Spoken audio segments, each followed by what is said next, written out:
Appreciate that. And, all right. We got about 29 seconds, or no, a little bit more than that, before we're going to get going here. I want to remind everybody that a great way to support this show, if you're new, is by hitting that subscribe button and ringing that bell so you know when we are going to come on live. The Super Chat is open because it's a great way to support this show and what we do here on a nightly basis. And if you're a veteran, thank you so much for tuning us in. We love our regulars here as well. Sinister Vax, good to see you. Thanks for joining us, buddy.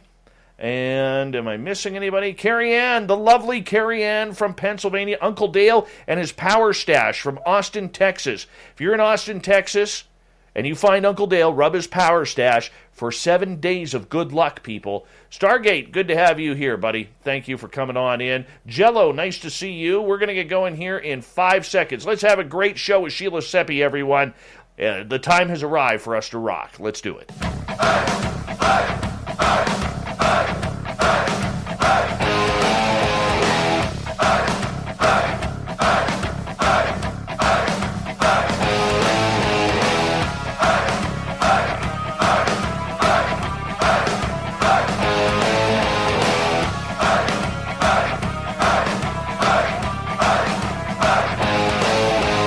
From the mountains of central British Columbia to you listening around the world, this, my friends, is Spaced Out Radio. I am your host, Dave Scott, sitting in the captain's chair of SOR headquarters. We welcome you to tonight's show on our terrestrial affiliates around North America, digitally on TalkStream Live, Revolution Radio, and KPNL. All of our archives are free by going to youtube.com/Spaced Out Radio. Do old Davey the favor, hit that subscribe button. You can follow us on Twitter at Spaced Out Radio and on Instagram at Spaced Out Radio Show. Our website is spacedoutradio.com, where we have a plethora of features for you, including rocking out to Bumblefoot and reading up on Captain Shirk's SOR Newswire. Tonight's show is brought to you by Chive Charities. Help make the world 10% happier by visiting Chive Charities today. You can find them on our website. Sheila Seppi is the author of the book Walk-Ins, Cosmology of the Soul. This book describes her story and memories and those of 15 other walk-ins and 8 people in the field of consciousness and science. Sheila also offers traditional and non-traditional spiritual and healing sessions for integrated total body wellness and cosmic integration services. She also provides spiritual teaching, workshops, classes, seminars, conducts weddings, intensive training programs, and offers both in-person and long-distance sessions. Her website, once again, SheilaSeppi.com. Sheila, welcome to Spaced Out Radio for the first time. How are you? I'm great. Thanks for inviting me. It is so good to have you here. And you know what? I don't think we do enough Zen and Chi talk. I really don't. I don't think we align our chakras enough in order to do this show every night. So that's why I'm glad that you're here, so that way you can straighten us out, align us all with the spiritual woo of it all, and we really do appreciate you coming in here. Thanks. Were you always gifted in the intuition side of things, or did you have to learn it at a different age? Oh, no, I was not. When I was growing up, I was in a very small box, very limited belief system. I did not even read a book about metaphysics. I didn't believe in past lives. I didn't believe in clairvoyance. I didn't believe in any of those things. I did believe in, intuition, and that was about it. And that lifestyle kind of led me down a path that caused me to become very, very ill. And I, over a period of years, had been diagnosed with the potential of brain tumors. They told me I would be in a wheelchair by the time I was in my 30s because they believed for me to have multiple sclerosis or MS. They told me that I had fibromyalgia, chronic fatigue, I had migraines, and in my 30s, they told me that I had bone cancer. And I had an oncologist from Duke University. They went to perform the surgery. Voila, it was gone. No explanation for that. And the problem was, though, I kept getting sicker and sicker and sicker. And so when I was 38, mom of 3 kids, I was married, had a pretty high-profile job in the area that I was in, but I was very, very sick.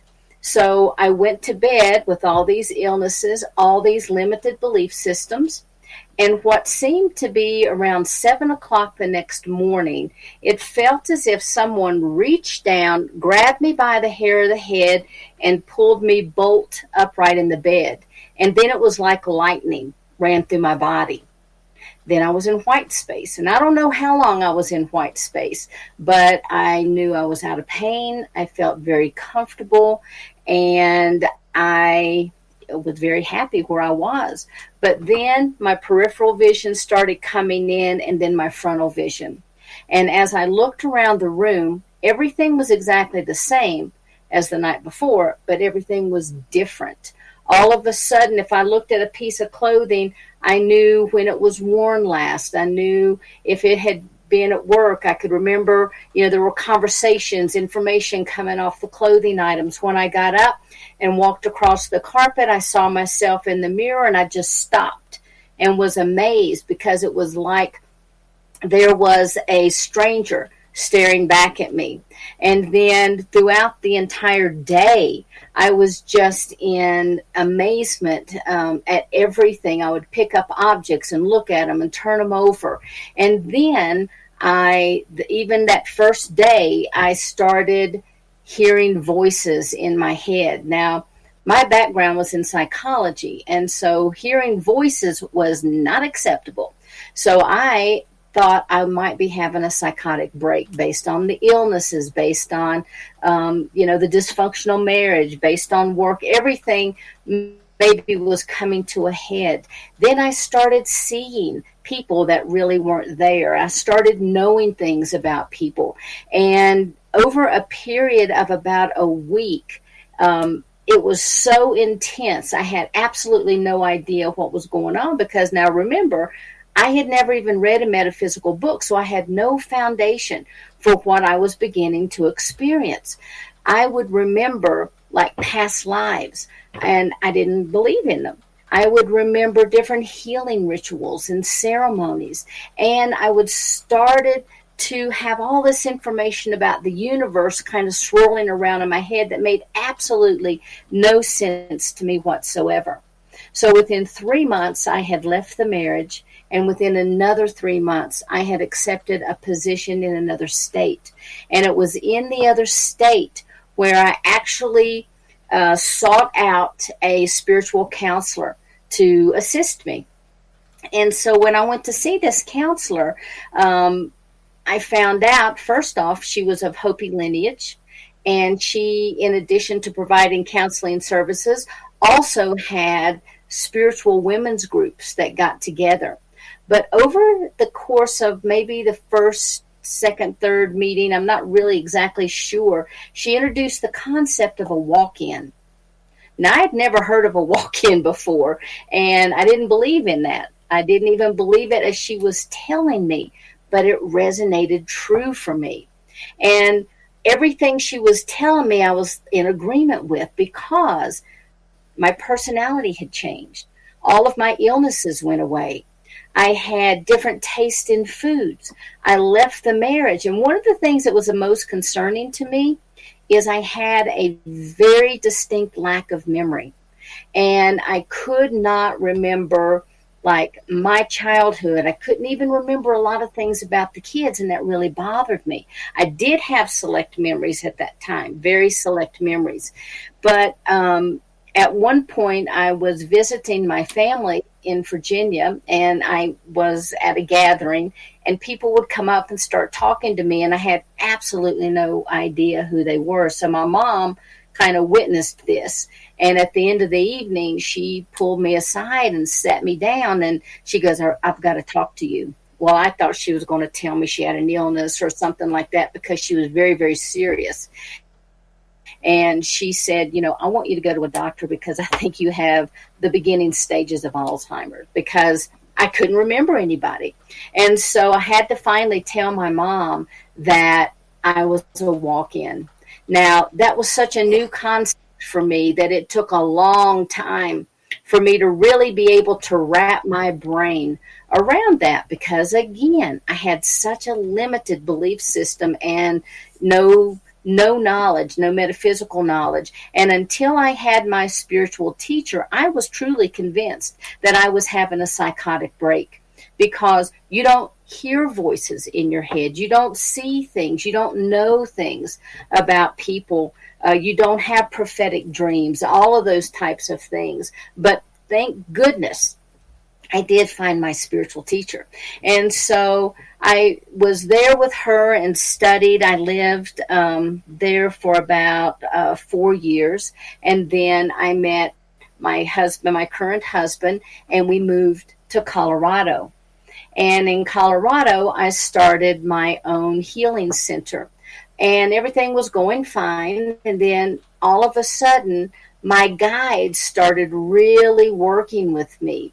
And they began to kind of qualify and quantify and organize some of that information that was in my head. So I had a really good working relationship with them, and they were providing all kinds of answers to me, like, what happened to the other soul? You know, did this soul just come in and kind of bump them out? What happened?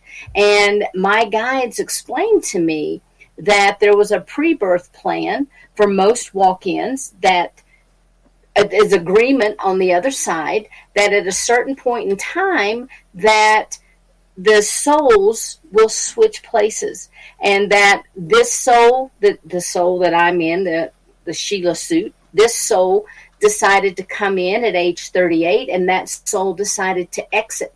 I also learned about there are doorways throughout our entire lifetime where we could exit. And in these birth plans, we could say, like, okay, at age 3, I'm going to be in an automobile accident.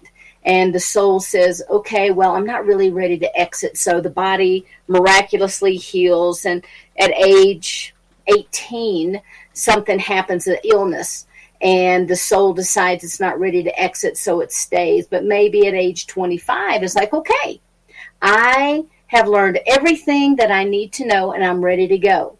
And that's when a soul would come in. So there are certain exit points that every soul has. So as I began to learn all of this information, I started sharing it, because my teacher had encouraged me to start my own women's circles. And I did. And so I was very happy with that. My business was growing. I was providing energy service, energy healing, crystal healings, chakra balances, all those types of things. And then my guides came to me and they said, you know, people cannot drop into the essence of who they truly are when they're in pain, because all they do is focus on that pain. So it's very hard for them to find that spiritual aspect of themselves. And they said, you're going to have to learn some more healing modalities. And so I did. I began to learn healing modalities, and I began to expand and to expand. And every time I was at my comfort zone, they kept saying, go bigger, go bigger. And I just kept going and kept going and kept going. And the last time they said to go bigger, I literally yelled at them and said, look, I'm working 5 days a week. I'm providing teachings at night, doing workshops on the weekends. I have no more hours. I cannot do anything else. And that's when they said, well, you don't have to do everything else. Start bringing other people in. So I did. I started inviting other speakers to come in. I started inviting other healers to come in. And everything was going great. And I thought, this is what they wanted. And then the next thing I heard, go bigger, until it finally got to the point. I was having larger and larger events. And I had one event on our land called Spirit Fest. And I had all types of different speakers from everywhere to come in. And I had started to put together a draft of what had happened to me, because I had been asked to make a presentation to an organization. And they said, well, we want you to put a PowerPoint together. And I'm like, how do you put this story into a PowerPoint, And so I did, and I started making notes. And from those notes, I really began to write down some of the details that I was remembering. And I shared my story actually with my friend Andrea Piran, and she's like, "Oh my gosh, you've got to turn this into a book. You've got to do it. And then my other friend Barbara Lamb had encouraged me to go ahead, said, "You've got to put this in a book. Go." So I ended up writing the book on my 20th year of being in the body. My guides were like, "Okay, it's time. Get this information out." So I'm thinking, oh, okay, that's the other go bigger that they're telling me about. Just do the book. So I wrote the book. I got the book out, and as I was writing it, it kept, taking all these different kind of different forms. One way it would read one way, then the next month it would read something else. So I finally got it massaged to where I was very happy with it, and it was published. And so I thought, oh, okay, great. This can serve as a lifeline. Not everybody is as lucky as I was to have a spiritual teacher to help lead me down this path to let me know who I was. So maybe this book will help and serve as a lifeline to other people who are going through a situation very similar to me. So I was very happy with that. And then I kept hearing, go bigger. I'm like, oh my gosh, what do you mean go bigger? This is like right out of Field of Dreams. You're hearing those voices. If you build it, they will. Yeah, you're right. And so the next thing happened is I had the walk-in conference through Portal to Ascension. And from that, I think that was where the go bigger really began to solidify, because I then formed an organization called Wish Alliance, and people can go to the website wishalliance.org, and we have people from all over the world that come to this site and find out information, meditations, you name it. And guess what? I don't have to do it all. I just had to pull it together. I had to listen to my guides. But there was so much information that they provided to me that even in the book, I just kind of hit the highlights, because I didn't want to mix too much cosmology in with the stories about being a walk-in, my story and the stories of other people. So I really wanted to honor their experiences, because I found out through the research that I did for the book that there were different kinds of walk-ins. And so, I mean, the walk-in story itself has taken on a life of its own. And I'm not one that likes to get caught up in the story of your life or what's going on, but I think my story is what I need to share, because it's helping other people to discover who they truly are. Sheila Seppi is our guest tonight on Spaced Out Radio. That's an incredible, incredible story that you have experienced. For you, coming from the lifestyle that you did previous to this to where you are now, how have you noticed a change within yourself, your own strength, your own dynamic? Well, before the walk-in, I think that I was a very weak-minded person. I would not have had the strength to have left the marriage. I would not, actually, I was not as articulate as I am now. I think that my IQ was bumped up, I don't know how much, but quite a bit. And the person before was very insecure, very shy, yet had experienced things throughout their life that made them, with a little nurturing, have a lot of independence and the ability to, kind of cultivate and motivate and to pull together people. So the skills of the old soul were actually amplified by the new soul.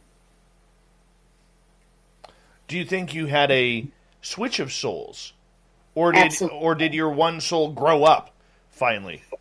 No, actually, I'm what's called a soul exchange walk-in. And that means that the natal soul, the original soul of this body, actually left and the new soul came in. And I have discovered through my guides, through hypnosis, that sensation that I had of being pulled bolt right up in bed was when the new soul came in, and the energy of that new soul propelled the other soul out. And so that's what kind of thrust me upward in the bed. And so, yes, I am a new. Now, there are different types of walk-ins that, we can talk about a little bit later if you'd like. So, but I am what's called a soul exchange walk-in. Now, why would this happen? Why would your souls exchange? As we got about 4 minutes to go before we go to break.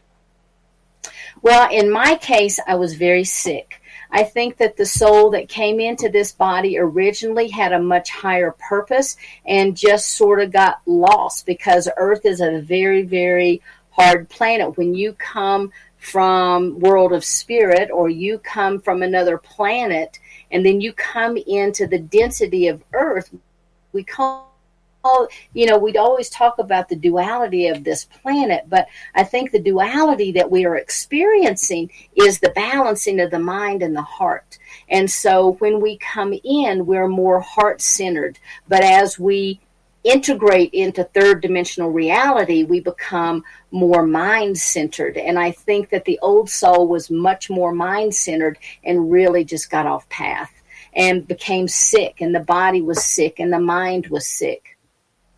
So who makes that choice to change souls? All of a sudden, it's like having a tune-up at the garage.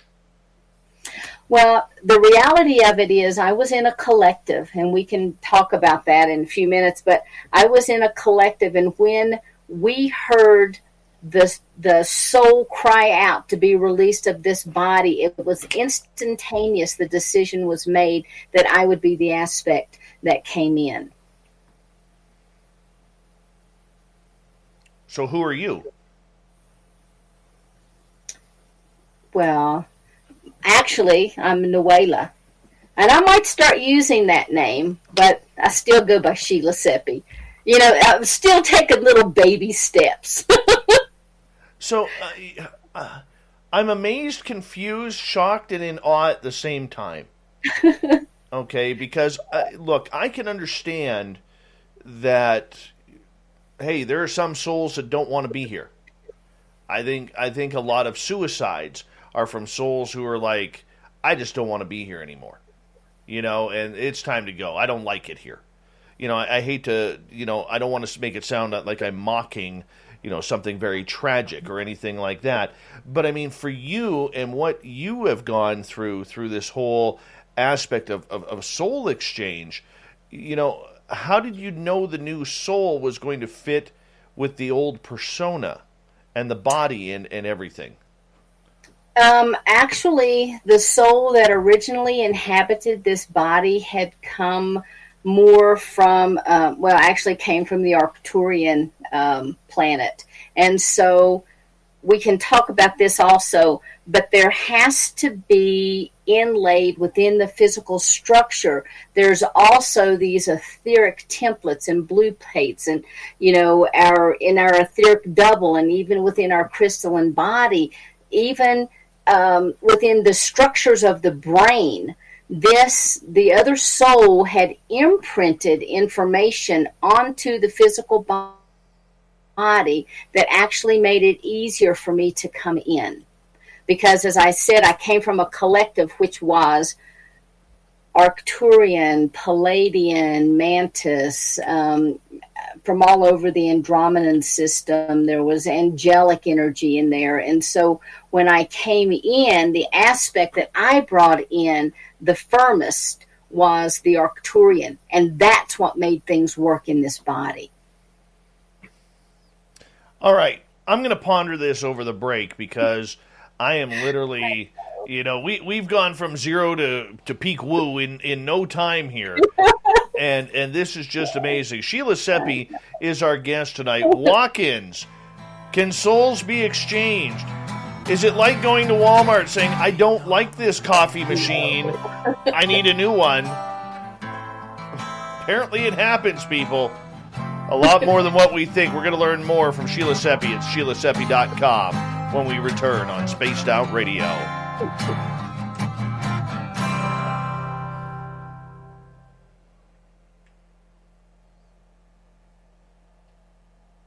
All right, we are clear. All right. Just give me 1 second here, Sheila. Fap, this message is for you, my friend. Very, very sorry for the loss of Grandma Rose. I am absolutely heartbroken to read that she passed on this morning. And I'm going to leave this message up. I'm not putting any other messages up tonight. Because the way you introduced Grandma Rose to our show and the way she participated in the memories that we were able to give you to by listening to the show together is something that doesn't sit very lightly with me. I really, really enjoyed that. And, on my birthday show a couple years ago when Grandma Rose, when we called her on the phone, and I remember that's when we first started talking about the original Vegas party that we were going to do before COVID hit, and talking about how we had to get Grandma Rose down there for the Vegas party. I'm very stunned. I'm very sad for you, and buddy, if I was there, and I'm sure I speak for the entire audience, if we were there, we'd have just a giant hug for you, my friend. Grandma Rose was part of us here at SOR. We adopted her because you allowed us to, and we love her. We're going to miss her. And unfortunately, we didn't get to know her like you knew her as family, but she played a big part in this show thanks to you and thanks to her. So on behalf of everybody here at Spaced Out Radio, I wish you love. I wish you peace. I wish you, a big hug. And please know that our audience we'll wrap our arms around you to give you a big hug and to support you during this tough time, my friend. We love you, my friend, and we love Grandma Rose, and this show's for her. We're just going to keep that up for the remainder of the show. So if you don't see anything else posted besides what you see right here, that's because this one's for Grandma Rose. We love you, Fapster, and we love you, Grandma Rose. God bless. Thank you. Hi, Sheila. Hi. How are you? I'm great. How are you? I'm good. I'm sad. I'm sad right now for Grandma Rose. I really am. Well, but one of the things I remember about when the souls depart is how liberating it is. It's so much easier to drop our robe and to move to the other side than it is to actually be born.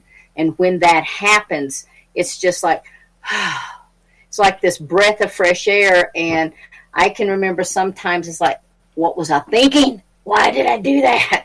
But it's a beautiful, beautiful rite of passage. It really is. And wow. Grandma Rose, I believe, was 97. Wow. 97. Yeah, our oldest listener. Now I have to find the new oldest listener, which sucks, because I kind of like Grandma Rose. Let's see here. Yes, good point, Grandmaster. God bless our grandmothers in heaven. Amen to that. I'm still lucky. I have one grandmother left. And she is 93. Wow, that's awesome. Mm-hmm. Hi, gorgeous Marie. How are you? Let's see here. What else should we put on here? And all right, I need to bring some love and cheer here, man. Love and cheer. Boom to you, Bama. How are you?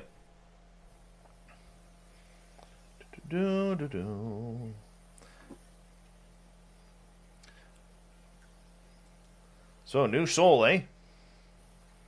Yep. Well, not too new now. About 23 years.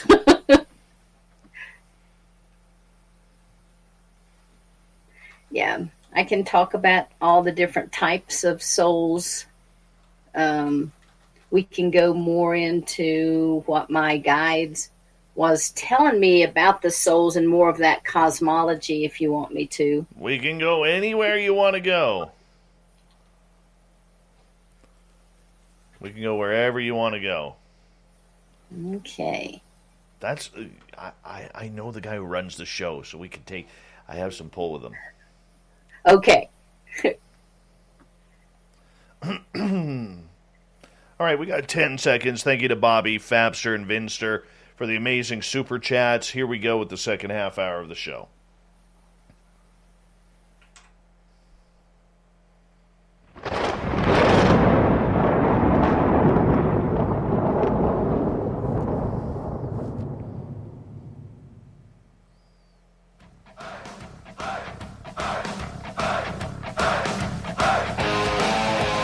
Second half hour of Spaced Out Radio is now underway. My name is Dave Scott. Thank you so much for tuning us in. We really do appreciate earning your listening ears. I want to remind you that if you missed portions of this show or others, check out our free archives by going to youtube.com/Spaced Out Radio. Do me the favor, hit that subscribe button. Our website is spacedoutradio.com, where we have a plethora of features for you, including rocking out to Bumblefoot and reading up on Captain Shirk's SOR Newswire. Follow us on Twitter at Spaced Out Radio and on Instagram at Spaced Out Radio Show. We continue on tonight with Sheila Seppi. SheilaSeppi.com is her website. Walk-ins and Cosmology is where we are going. And I'll tell you, if you miss that first half hour, you're literally going to be pushed over with the amount of woo that's in there, and it is fantastic. It's a great story and a great experience. Sheila, welcome back. Thanks. All right. I don't even know where to begin here because there's like 1,001 questions in my head. They're spinning so fast over what you experienced with an exchanging of souls and being hit by what felt like a bolt of lightning as that happened. Did you notice the immediate impact in your change in your health, in the change in your personality and your persona when that moment happened? Well, when it first happened, literally, I was dazed and confused. And I remained that way, almost like I was numbed out to everything around me, because my mind was being flooded with past life memories that I didn't believe in. And it was being flooded with information that I'd never studied. It was being flooded and downloaded, which I didn't understand. And at the same time, this new soul had already begun to imprint on the physical structure to the point that all of the illnesses that I spoke about were gone. And when I went back to the doctors, they had absolutely no explanation for what was happening. And I'm telling you, Celebrex was my best friend because I could not even open and close my hands. I was walking with a cane. I was in so much pain. I had erythema nodosum and sarcoidosis, and everything, boom, magically gone. My personality changed within 3 months, as I mentioned. I had left the marriage. I had took a new job within another 3 months. My lifestyle, my habits, I began to understand and notice that things about the personality of the person, there were a lot of things, behavioral patterns, those kind of things are what I'm talking about, that needed to be released and let go. And so immediately I did begin to change, and everybody around me noticed, because when you're in pain and you're walking around like this and you're standing upright, my kids noticed it because I was able to not come home from work and just pass out on the couch. I was able to get down on the floor and play with them and run and do all kinds of things that I had not been able to do. And there was a noticeable difference. Everyone noticed. Most people thought I'd lost my mind. I tried to share some of my experience with people, and I learned that I needed to not do that, because I couldn't understand it or accept it, and I couldn't present it to them in a format that could help them to understand. What did your physicians and doctors say? They had no explanation, absolutely none. And I had been treated for things for 18 years. And no explanation. They were dumbfounded. And it's like, oh, this is wonderful. I guess our drugs are working. I guess this is helping. But from the time the walk-in came in, everything changed. I didn't need the medications any longer. I didn't need anything. And as a matter of fact, I had to retrain myself how to eat properly, how to hydrate my body. I had to learn how to, basically honor the body that I was in. And so the doctors, they had no explanation. So you literally were healed from all of your illnesses that you have medical proof from. Absolutely. Absolutely. Yeah, and that's the thing, when I went to the Roanoke Neurological Center, all of those files are still there, the x-rays of where the cancer was located. As a matter of fact, they had told me that they were going to have to actually remove my clavicle bone and replace it with hip bone. I would be in physical therapy for about 6 months learning to re-walk. None of that happened. And that even happened before the walk-in came in. And so it's my belief, because we do have pre-birth plans on the other side, that this soul was preparing itself. These illnesses was the way, the facilitator, in order for that new soul to come in. And so I believe that everyone has these pre-birth plans before we come in. Now, when I was doing the research for the book, honestly, I was looking for community because I didn't know any other walk-ins. And I met some phenomenal people all over the world. And what I found the most fascinating is, even though we share a lot of similarities, our stories were very, very different. And there were different types of walk-ins. And so in addition to a soul exchange, there's what's called a soul infusion. Now, I believe there's 2 different types of soul infusions taking place on the planet right now.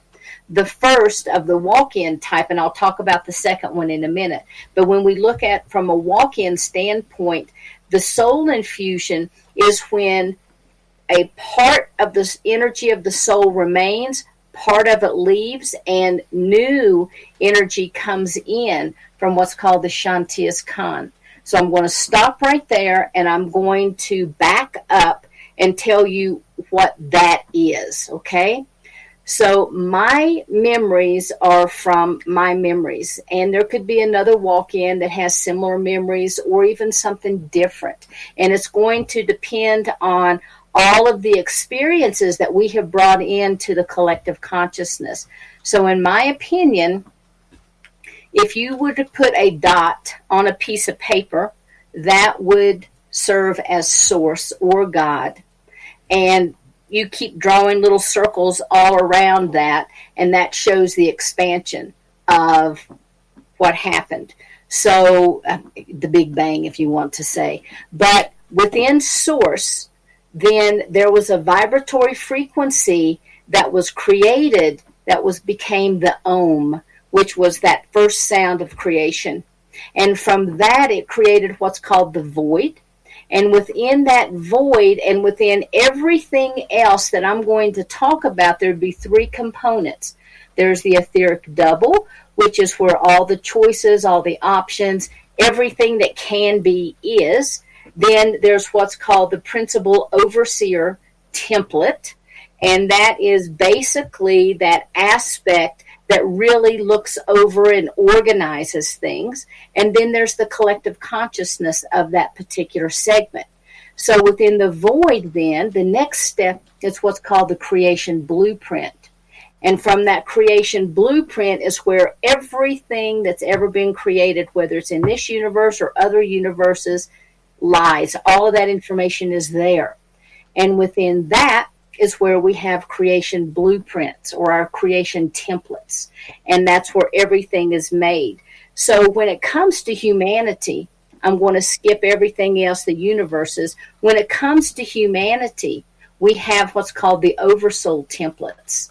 And we have the master oversoul, which is where all of the oversouls come from. My oversoul, your oversoul, everyone out there who's listening, that's where their oversouls come from. Then you have your universal oversoul, the cosmic or galactic oversoul. You have a solar system, a planetary, and an individual learning soul, which might be compassion or love. But from that, you have your own individual oversoul, what my guides called the Shantias Khan. And the Shantias Khan is like it is our oversoul, but it's also like a cloud storage for us. It holds all of our Akashic records. It holds every thought, every action, every memory, anything that ever influenced any aspect of that soul is there. And when we incarnate, the souls are so large, only a small portion can incarnate into a physical body. Remember, I came from a collective. And so I was just a tiny little aspect, like a grain of sand on the beach that came in to this body. And so from that, when that aspect incarnated, that portion that is the closest to the oversoul or to the Shantias Khan, as it becomes denser and denser and denser, it's called our higher self. And as that attaches to a physical body, then that becomes the soul of this lifetime, or it's kind of like the personality of this lifetime. And as all of that is happening, the energy that makes it happen and that fills up that auric field of the body, that's called our spirit. That's what enlivens everything, but that portion that attaches is what's called the soul.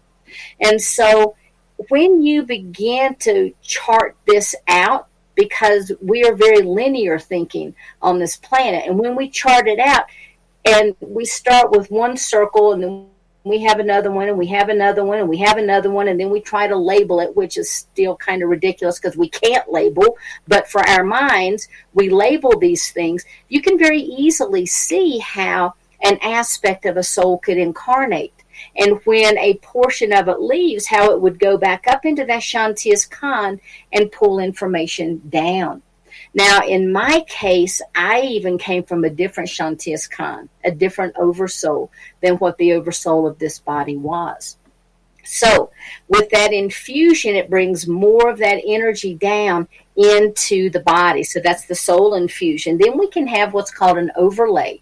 And so you still have the soul, and then another soul comes in and kind of enshrouds that other soul like a neoprene suit. But that soul then begins to be the dominant factor while the other soul rests, it heals, it may have to leave for a time, and it comes back. But eventually, the souls will either become one soul or the overlay soul will leave. And then we have what's called a braid. And the braid literally is when two souls intertwine with each other and they occupy the same space. Sometimes there's conflict with that because both of the souls are aware of what's occurring at the same time. Wow. The other type of soul that I identify is called a jumper.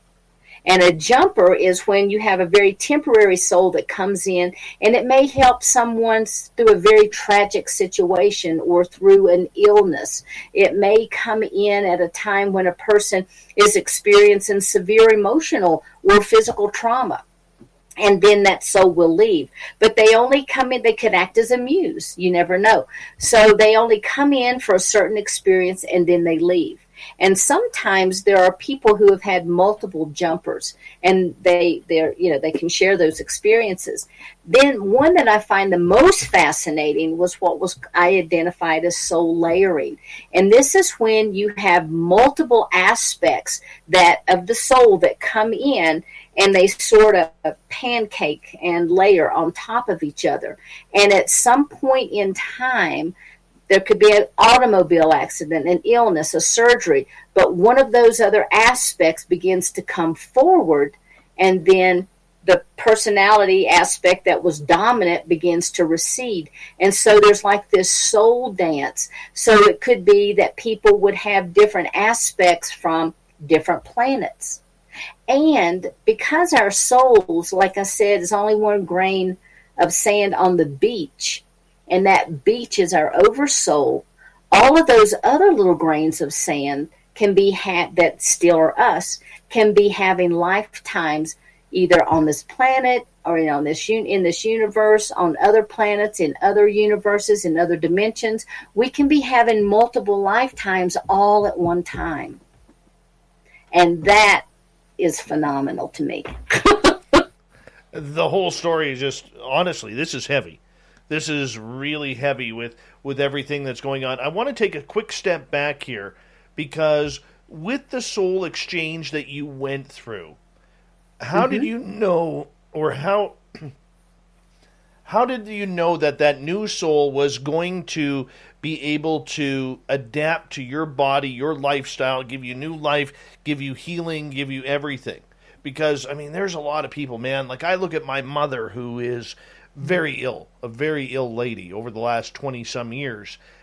I would love for her to get a soul exchange, bring in something new in order to help heal her up. Like, how do the souls choose who gets a new one and who doesn't? This is all decided before the natal soul comes into a body. This is all decided before the life takes place. And so before an individual soul enters the body, a birth plan is developed. And it might say, okay, I'm going to be a spiritual teacher in this lifetime, and this is what I want to achieve, and this is what I'm going to do, and I'm going to meet Joe Blow when I'm 20 years old, and we're going to form a partnership and create this wonderful organization, blah, blah, blah. So we decide these things on the other side. And all of these are our lessons, and they're also things that we want to accomplish for the growth and edification of our soul. And so you can decide, two souls can confer on the other side and decide that there will be a walk-in situation. People on the planet right now, I believe, because of all of the spiritual work that they're doing, because of all the meditation, because of all of the hard work that they're putting in, I believe more and more people are calling in aspects of their higher self. And I think that's a soul infusion of sorts. But you cannot just lay in bed and say, hey, I really want to walk in. It has to be something that was already preordained before you were born. And so this mind had nothing to do with it. It was on a soul level. Right. Okay. I get that. And how did you get the definition for all of the different souls that there are? When I was writing the book and I identified different types of scenarios, I got a lot of information from my guides. Just like I got a lot of information about the Shantias Khan and how the universe is created and laid out, and those different levels of consciousness. My guides brought that information into me, because I'll be honest, until I wrote this book and my editor had the first draft in their hands, I never even looked at a book about walk-ins. I never read anything about walk-ins, because I think my guides kind of had this moratorium on me where I couldn't read but certain types of information, because the information I shared had to be my own information without bias and prejudice from outside sources. And so, when I identified everything in the book, it's because my guides gave me that information and helped me to come up with languaging. Now, I have heard of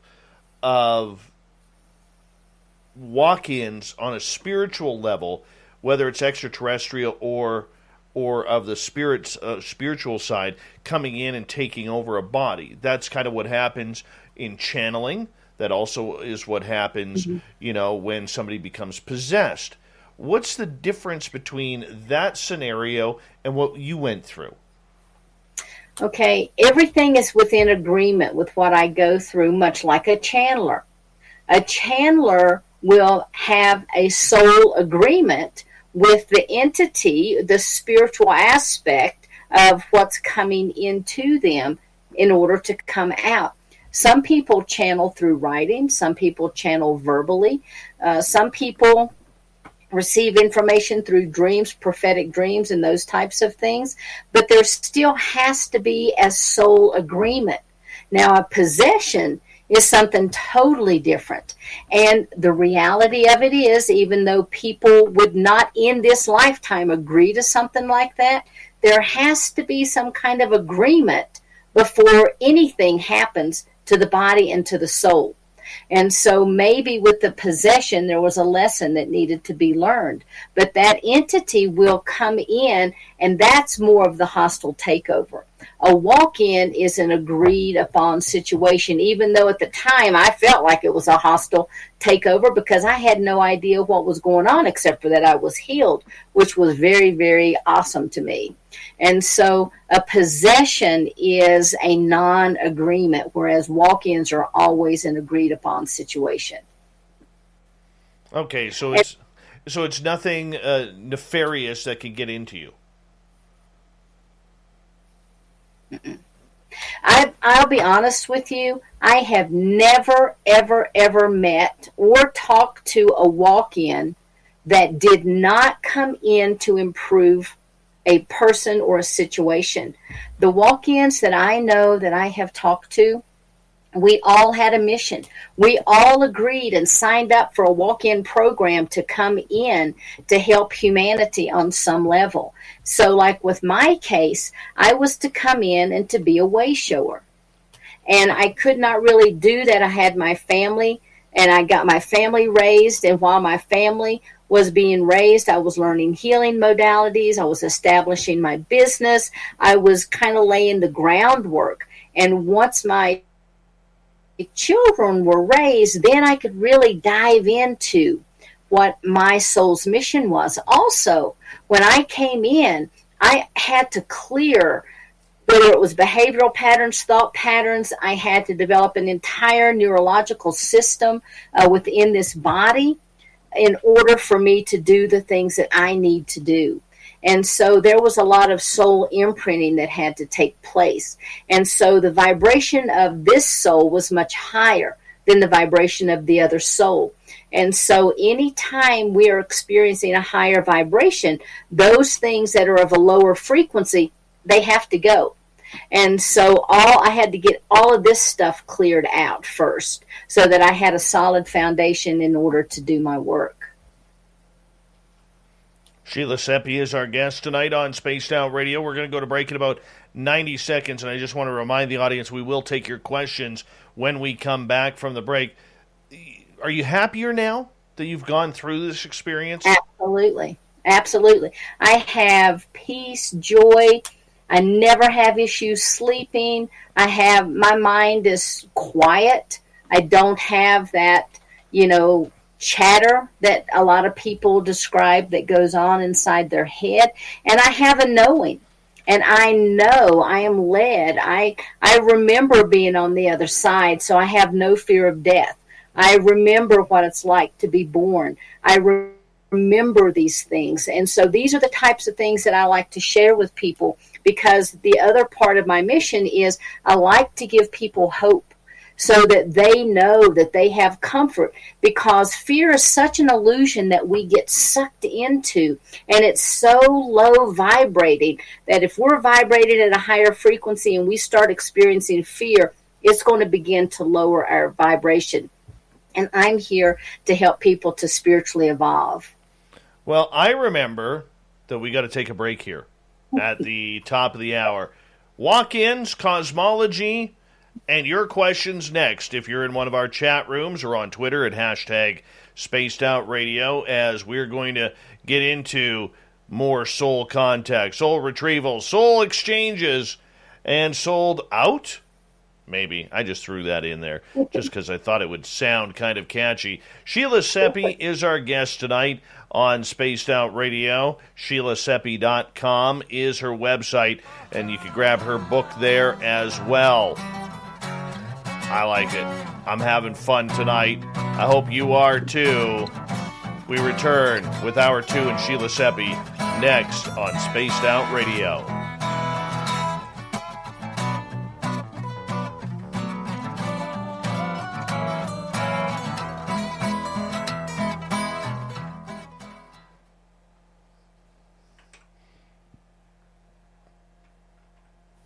All right, we are clear. I'm just going to put your microphone on mute. We're going to step away for just a couple minutes, okay? All right, be right back.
All right. I am back.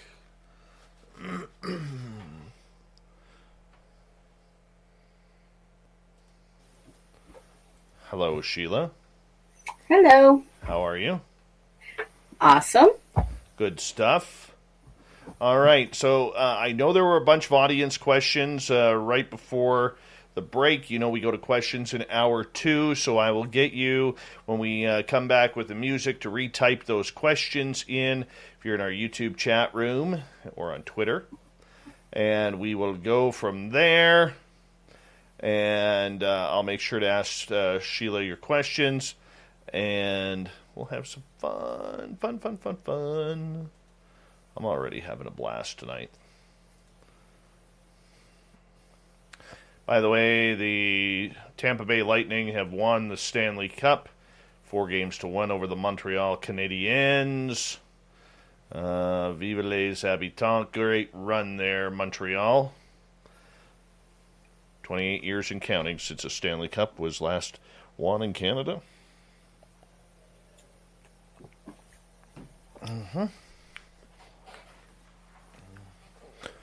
Media Fox, no, I have not watched Cosmic Hoax yet. A lot of those, I haven't checked Netflix to see if it's on there. So, I'll have to do that.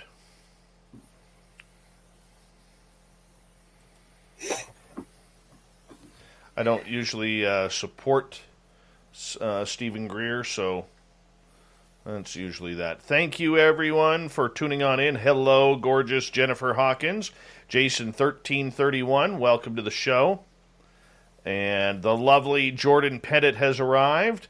I want to say a big thank you to Bobby, to Fapster, and to Vin for the awesome super chats. It's a great way to support what we do on this show on a nightly basis. And a big thank you to all the veterans who are tuning on in, as well as all of our regulars in the chat room. And thank you. We already have bred the next Gretzky. That's Connor McDavid. But the next one's coming. They're always coming. Here we go, everyone. We got 3 seconds before we launch.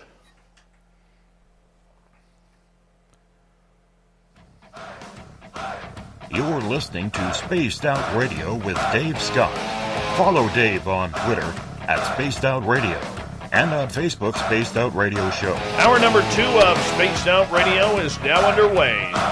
My name is Dave Scott. Thank you so much for taking the time to join us. We really do appreciate earning your listening ears wherever you are on this beautiful planet we call Earth. Thank you to everyone listening in on our terrestrial affiliates around North America and digitally on TalkStream Live, Revolution Radio, and KPNL. All of our archives are free by going to youtube.com/Spaced Out Radio. Just do me the favor, hit that subscribe button. The Desert Clam has set the password for tonight in the SOR Space Travelers Club, Fustian. Fustian is your password. Use it wisely, Space Travelers, as the Clam sets the password each and every night right here on Spaced Out Radio.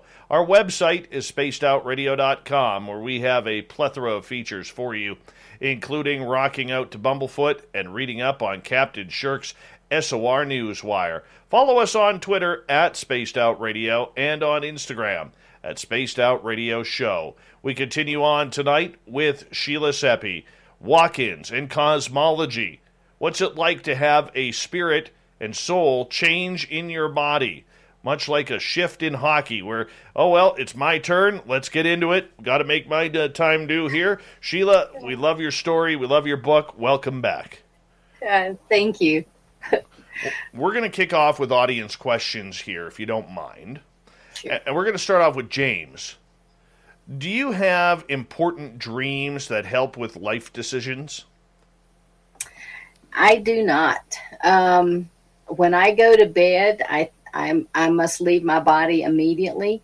I do not remember dreaming. I go to bed, I wake up, and that's that. My guidance comes throughout the day.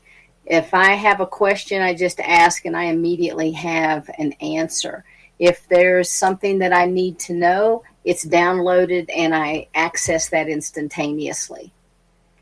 Oh, wow. Okay. Let's go to Christy. How can you spiritually evolve if you have a soul walk-in? Isn't that cheating? Shouldn't the original soul have to figure out how to manage incarnation on its own in order to evolve? Personally, I think that when a walk-in comes in, like in my case, I volunteered to come in. And the soul that was in here before, apparently, if you want to look at, if they created a marketing plan for themselves, they had finished it. So a soul does not leave until it's actually ready to leave, because we have those various windows throughout our life when we can leave. If a soul needs to exit, we've got various exit strategies that are built in to our birth plan. And so, the soul did figure it out and it did leave. And if I had not come in, that body would have expired because it was sick. And I would have left 3 children. I would have left my family. And when I came in, I assumed a lot of the duties, if you will, of the other soul plus my own. And so I had to work through those duties first before I was able to get on with my own mission. Interesting. Okay. Bomber is asking, is the birth plan the same as the soul contract? Who all is involved in this planning process? So a birth plan, contracts are actually created within that birth plan. And so let's say within this soul's birth plan, if you will, that there was a contract that you and I would be having this conversation on your radio show tonight. Who's involved in all of that are various aspects of you, parts of your oversoul, your guides, your teachers, and all of those individuals who will have something at play within your life. So you have to understand these birth plans are created long before a soul ever incarnates, because all of the players have to be incarnated on the planet when that birth plan begins to unfold. Interesting. Okay. So while we wait for more questions from our audience, I'm curious, as this plan plays out, how many people are actually being affected by this soul exchange? Well, with my soul exchange, all the people in my life were affected by it, but they were affected in a positive way. My mom asked me when I told her I was a walk-in, she says, "Does this mean that I'm not your mom?" And I said, "No, you're still my mom. You're just my mom to a new and improved version." And so every person, every relationship that I have is healthier. And I'll be honest with you, when I came in, and I come from a very large family, I had no attachment to any of my cousins, uncles, aunts, anything. I only was attached to my children, to my mom, my dad, and my sister, and that's it. And over the past 23 years, I have developed relationships which are much stronger and much healthier than the relationships, let's say, with a cousin than I had before the walk-in. And so, I believe that this walk-in has really enhanced the relationships that I have with everybody in my life. Polar Eclipse is asking, Sheila, how do you get back into your body before waking back up? Okay. When the soul incarnates, remember I said it attaches to the body, and what we call it the silver cord. Okay. So the soul can actually leave the body. There's a portion that stays enough to animate the physical body, because when the entire soul leaves, then death to the physical body occurs. But as long as that silver cord is attached, the soul can leave, go out as often as it wants. But everyone, whether you remember it or not, everyone leaves the physical body at night. And so there's just a knowing, and that comes, you come back in to the physical body. If you've ever been awakened by an alarm clock and you're kind of sort of shaky, or if you wake up in the middle of the night and you feel like you're sort of shaking, that's when the soul comes back in way too quick into the body. Because when that physical body is awakened, that soul comes back in. But the soul typically comes in before you wake up. Okay, let me follow that up with this. When your soul left and that new soul came in, and if everybody's soul kind of goes on its own little journey each and every night, how do you make sure that other souls don't come in and take its place? Because you now have a recorded track record of this. The recorded track record, however, though, was upon agreement. And the silver cord, now, let me explain a little bit. Before this aspect of the soul was able to come in, there had to be almost like an etheric operation that took place. I do not have the same chakra system that the other body had. I do not have the same emotional, mental, physical, spiritual body that the other person had. That all had to be changed out over a period of time. And so when this soul came in, all of those things were already in place. So when we travel at night, each one of us has all of those aspects of us still in play within that etheric body. And so, a lot of people are afraid that if they leave at night that something will happen, and just cover yourself with protection. Ask for protection. If you astral travel during the day, ask for protection. If you do any type of out-of-body work, always ask for protection. Ask your guides to come. Ask your higher self to send more of its essence to fortify the field. Because if there's a lower vibrational entity, unless your physical body is in low enough vibration that matches that other vibration, nothing can happen anyway. All right, let's move to another question. James is asking, do you have any thoughts on DMT or not your subject regarding soul communication? DMT, in my opinion, can help you access or obtain quicker information that can help to uncalcify a pineal if it has been calcified. But using DMT for regular soul contact, I don't think is really necessary, because all anyone has to do is drop into silence and just ask.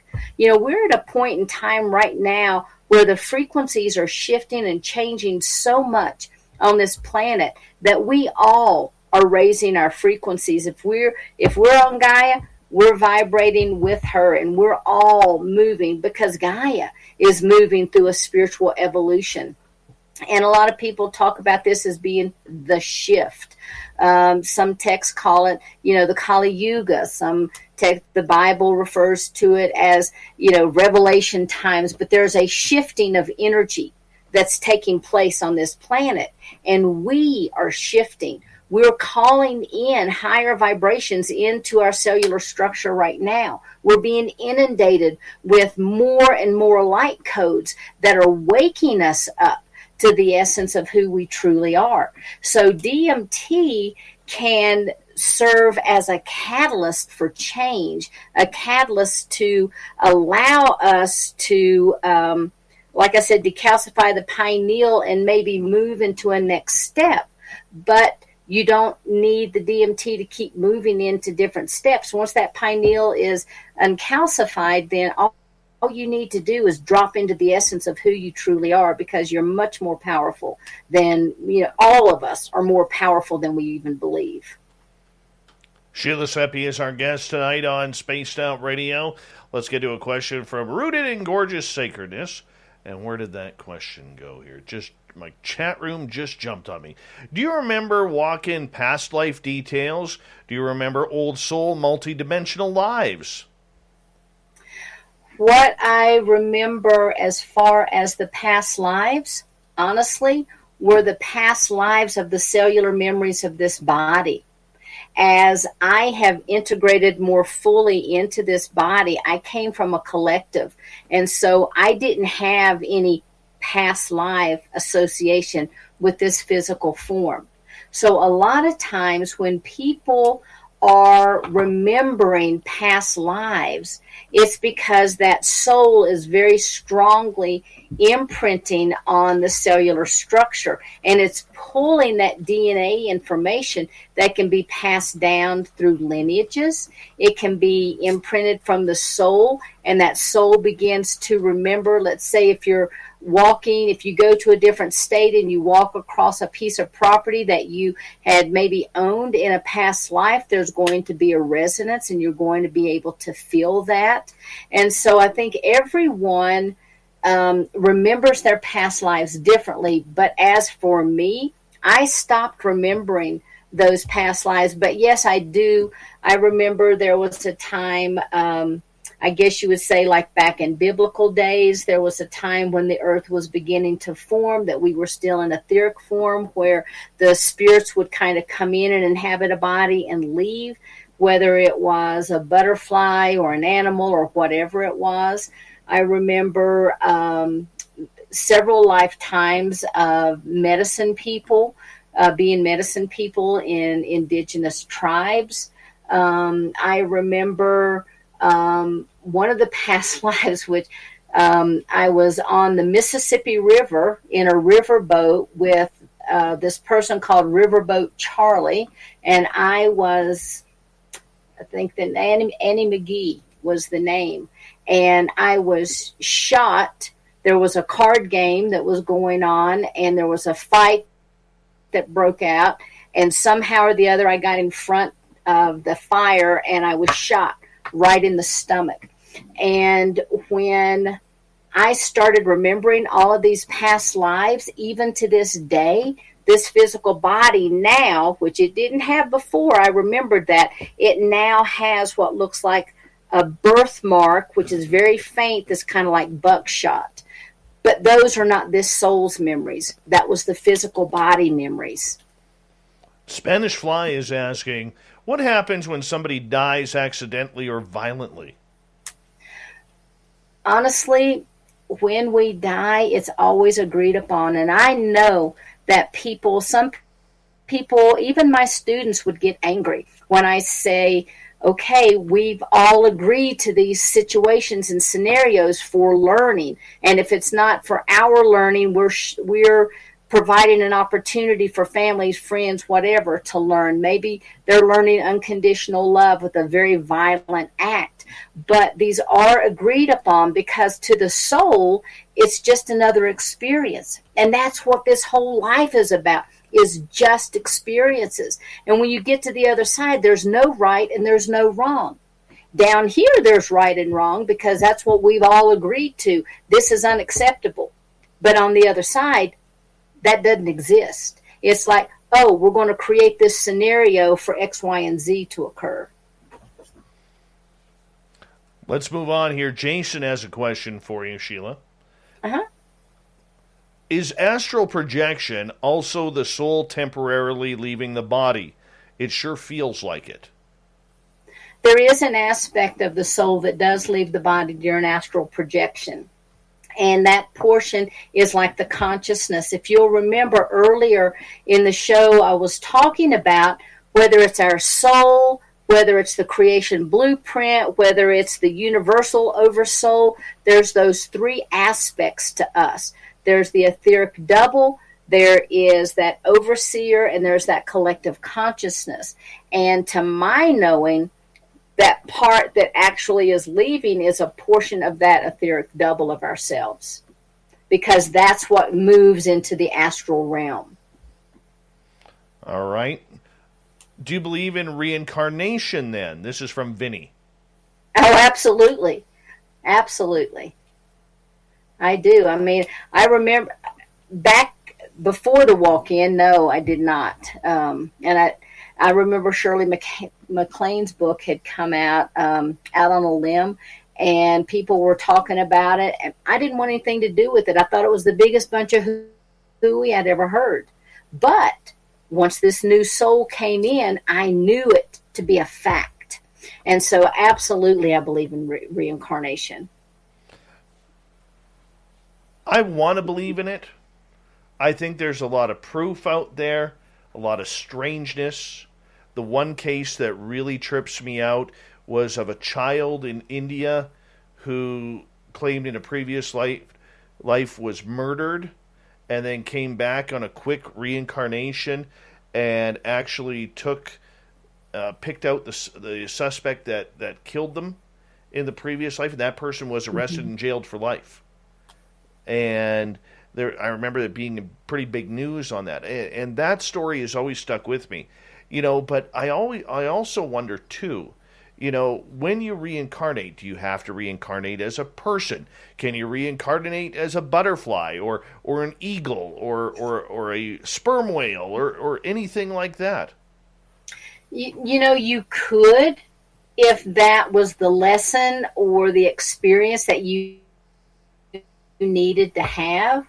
But because of, and I don't want to say hierarchy, but the way that the souls are structured, our souls come from a totally different creation template than, say, like an animal soul. Yet the oversoul could choose any of the experiences. And so, yes, you could come back as a butterfly if you wanted to experience that. But it's not necessary. That would be kind of like a freebie lifetime. You wanted to just come and have an experience. Kind of like what I remembered that the previous body had done. It came in to animals and then it left. So it would be kind of like a jumper. Glenn is asking, Sheila, do you think that our lives are predetermined then? I think we do have a parameter that's set, but okay, everything, even remember, everything has this etheric double to it. So our oversoul has an etheric double, and within that etheric double are all of the choices that we will ever make. It's like a grocery store. We go to the grocery store and we choose X, Y, and Z, but the choices are within the grocery store, if that makes sense. There's a lot of choices, and we do have the free will to make those choices within the grocery store. Lynn is asking, how were you able to recall past lives? Were you hypnotized? No, I was not. The only hypnotism that has happened, I have done with Barbara Lamb, and it was 100% to do with the walk-in. The past lives that I remembered came in instantaneously because when this new soul came in, it began to shift and change the cellular memory that was within this body. And this soul was imprinting on the body. And so as it was imprinting a new and higher vibration, all of those memories began to come up. And I had those memories for probably the first 5 or 6 years. Did you ever notice in your physical change or other changes that people whom you've interviewed about this, any sort of change in anger, in violence, in attitude, in being very terse and losing that commonality and that humanity? Part of what makes us humans is the emotions that we are afforded to experience. And as much as we are a soul, the soul inhabits this human body. Just like when you get into your car and you drive it to work, you could say your body is the car for the soul. And so anytime that we have experiences in our life, it's going to affect the car or the body. But every now and again, you need a tune-up as well, not an engine replacement like you and others have had. Right. So we switch drivers. We actually switch drivers. Throughout our lifetime, our guides will work with us to help to upgrade. And humanity as a whole is upgrading the light codes and the frequency that they're bringing in from their own oversoul. Okay, so they're continuing to grow and to expand. And that is the upgrade. Where do they grow and expand? Well, the idea is... You know what? I'm going to get you to hold on. I was so into this conversation, I lost track of time. We're going to go to break here at the bottom of the hour. SheilaSeppi.com is our guest website. We'll be back with more Spaced Out Radio right after this.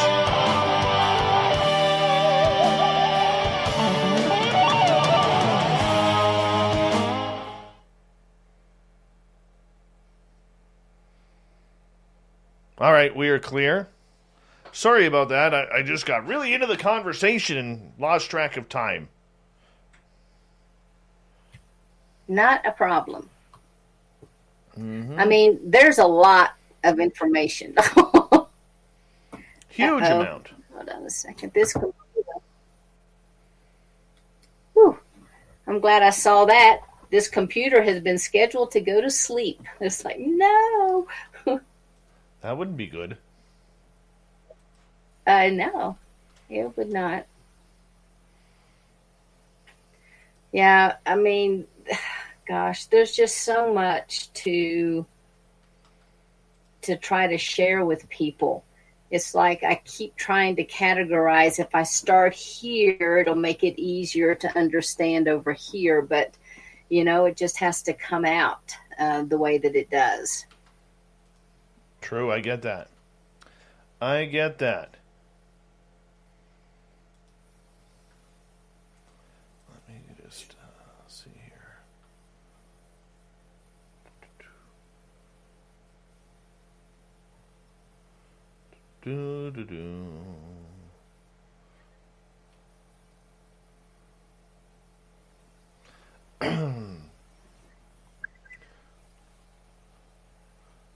This is fun.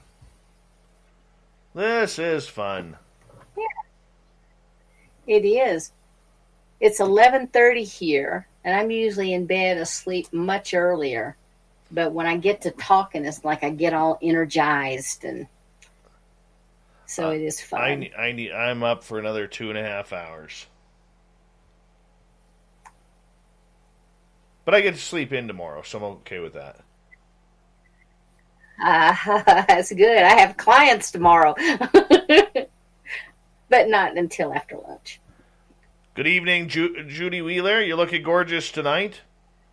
Let's see. Oob to Joe's Maine. You've got pickles.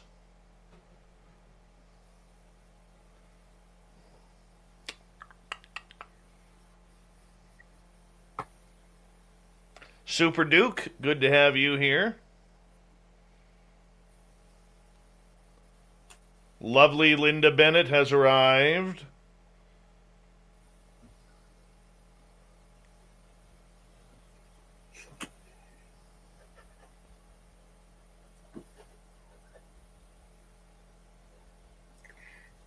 If it's okay, I would like to mention something more about the Wish Alliance and how people can get involved.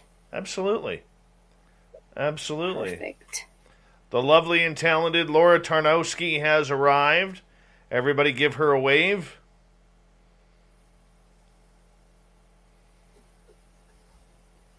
We've got a couple minutes left. Okay.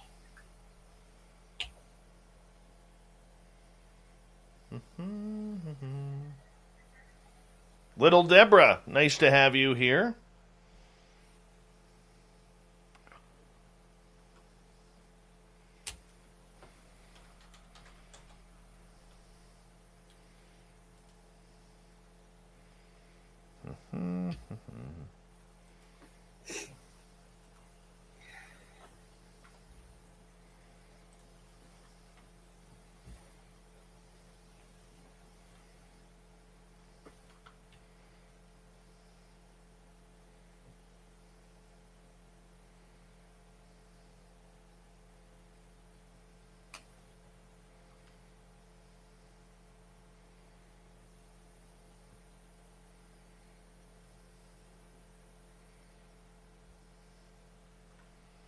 All right, we've got about 1 minute here.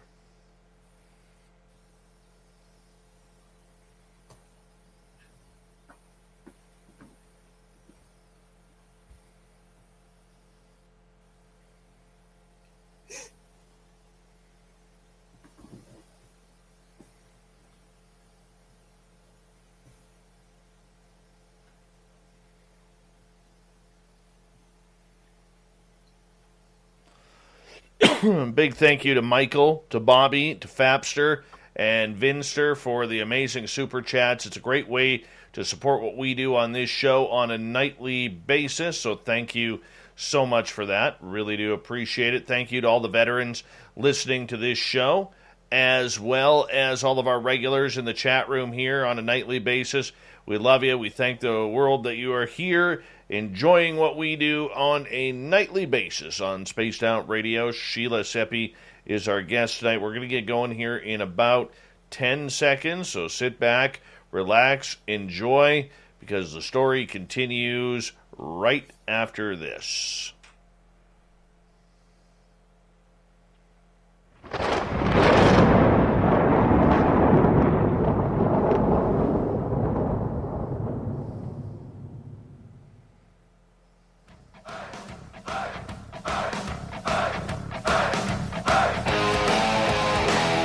Past the halfway point of Spaced Out Radio tonight. My name is Dave Scott. Thank you so much for joining us. Really do appreciate earning your listening ears.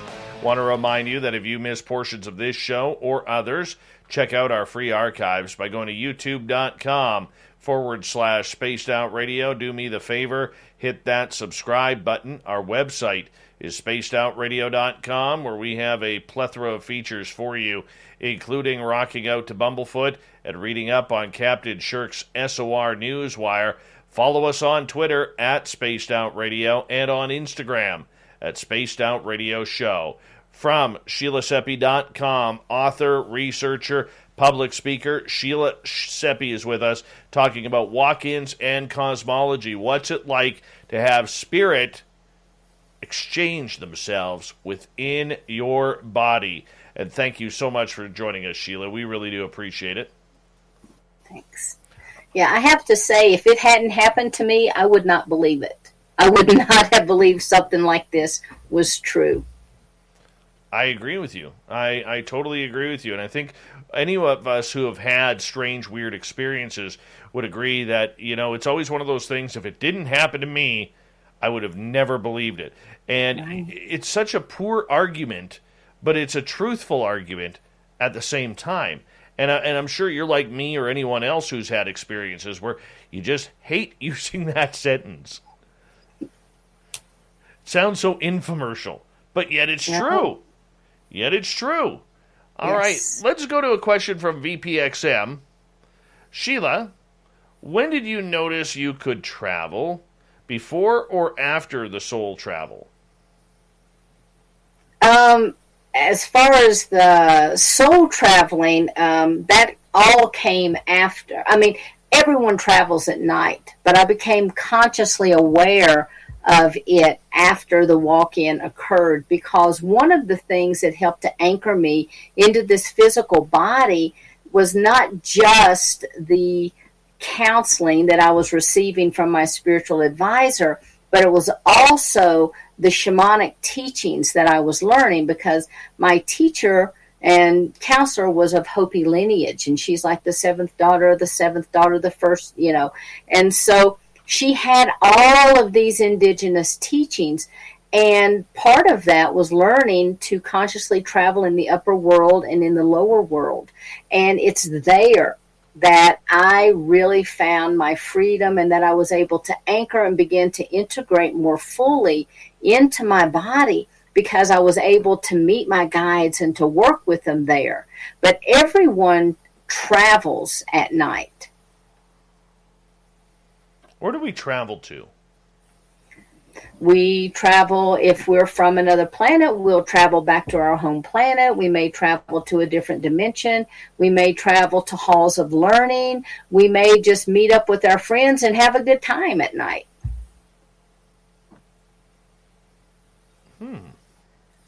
Interesting. All right. Let's go to Linda, who is asking, Sheila, are you talking about meditation when the soul leaves when we sleep? No.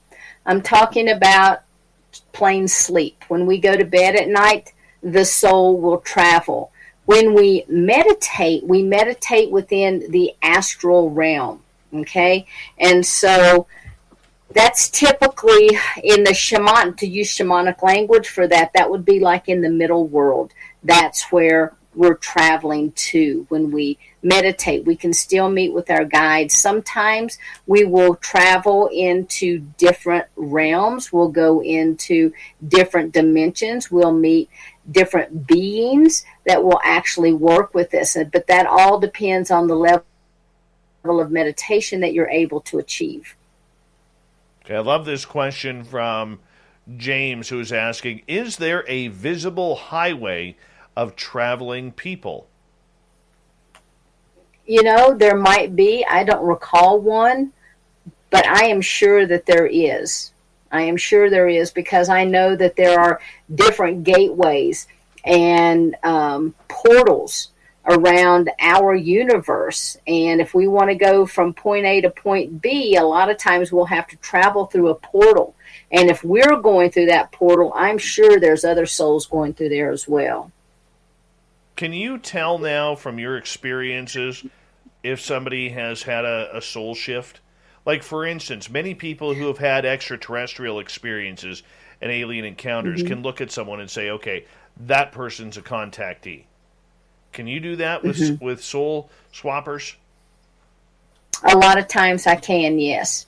And I've had people to walk up to me that were walk-ins and say, when did you get here? And I'm like, oh, about 10 minutes ago. No, when did you get here?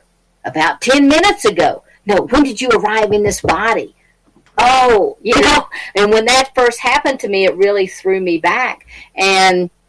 But yes, I can tell that. And a lot of times, a lot of the work that I do with people, they will think that they are a walk-in. And a lot of times, through our sessions, we'll discover what has happened to them. They've actually had like a spiritual awakening, which can be very similar to a walk-in experience, but the spiritual awakening occurs as a direct result of all of their hard work.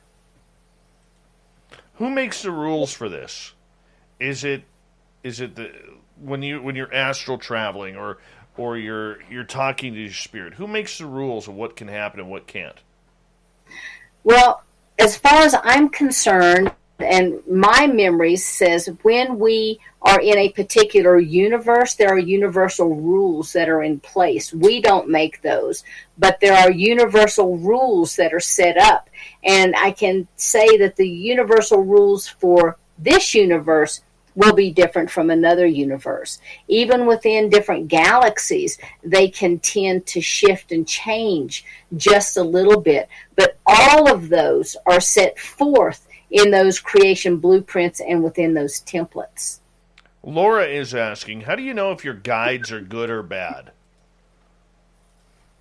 Well, most of the time you'll be able to tell if they're bringing you higher spiritual knowledge and they are helping you, they're going to be good. Now, a lot of times you'll have malevolent souls that really are just kind of tricksters, and so they will present themselves to be good, but you have to see the results of what they're telling you. And the other thing is, if you ask, are you of the light, they have to answer. Are you of the light? Ask them 3 times. And if they do not answer you, yes, they will be gone. And so I always teach my students that when you're inviting a new guide into your life, you need to be very discerning. And you ask them, are you my true guide? Are you my true guide? Are you my true guide? Yes. Great. Are you of the light? And then they have to answer that as well. Have you ever come across negative entities that have wanted to take over your body and your soul? I can honestly say I haven't. I have done house clearings where there were mischievous spirits. I don't do that anymore because the reality of it is, my guide said, what makes you think that they don't have a right to be here? Maybe that's part of their soul's growth, because just because we're disembodied doesn't mean we're not growing. There are many forms of growth that takes place, and we are all souls on some level. Okay. Even the negative one. All right. Well, let's go to another question here, and this one comes from Nikki. What kind of sessions are you doing right now? Well, we do actually have one-on-one healing sessions that we provide in the office, but as far as long distance-wise, there's a couple different types. One of them is for the physical and emotional and mental bodies, and then the other is the spiritual work that I do. And that's kind of a one-on-one session where people will come to me and, talk to me about things going on in their life. So it's kind of a spiritual advisement. But like tomorrow, I have a lady coming in to the office, and I'm going to be working within her etheric template of the body and activating her crystalline grids so that she can bring in more light and she can begin to work with those various aspects of herself. And so I do crystalline grid activations. I do spiritual work with people.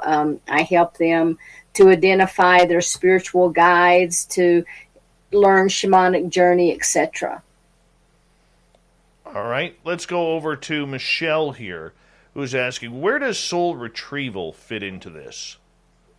Okay, soul retrieval, if you'll remember earlier when I was talking about soul infusion, where there's a portion of the soul that stays, but a portion remains, but then a higher aspect of that comes back in.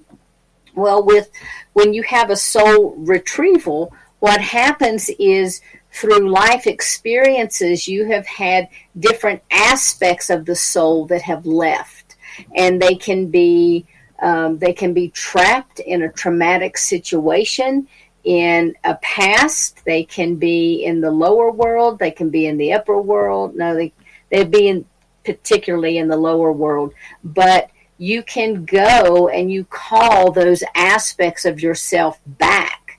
And there's a process, and I perform soul retrievals for people as well, but there's a process where you gather all of those aspects back and place them back into the body, and people will feel immediate changes. Bomber is asking, how can you tell the difference between a near-death experience and a soul walk-in? Well, I think that in my case, it was kind of a near-death experience. I don't remember going to the other side, but there had to be an instant. There had to be that opening for this new soul to come in order for that old soul to leave. But with a near-death experience, the majority of the people that I have talked to, they have very, very, very firm knowings or memories, or they can remember conversations that they had on the other side. And so when you have a walk-in is coming in to the body under various circumstances. And several of the people in the book that I wrote, Walk-ins in the Cosmology of the Soul, did have actual near-death experiences. Vinster is wondering if you believe in the Kundalini. Absolutely. And if someone has a Kundalini awakening, they will experience a lot of the same things that I've been talking about tonight. But that newness within themselves, when there's more, when more of that energy unfolds, it activates more of the spiritual essence within that body. How about deja vu? I think that deja vu has a lot to do with, well, several things. First off, there can be a glitch in the matrix.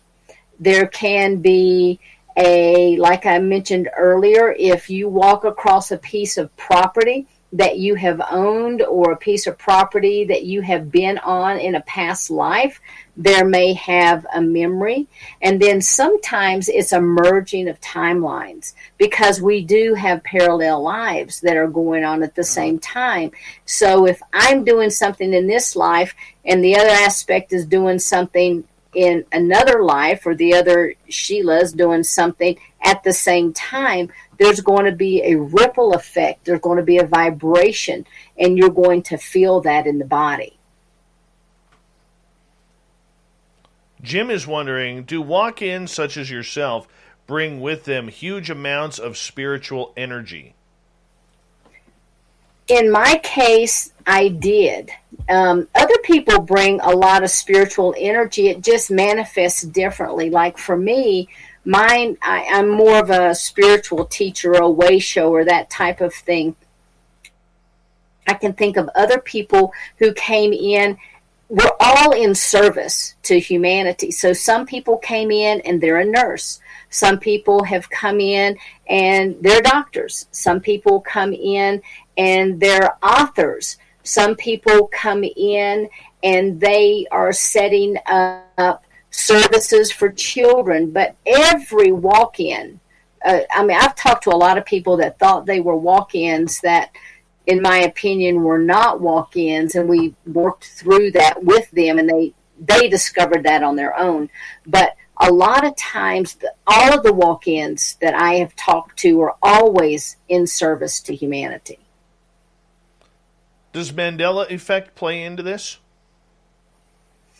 I think we experience that. I don't think that's what causes a walk-in scenario, but I think we do all experience that because we're looking at different timelines.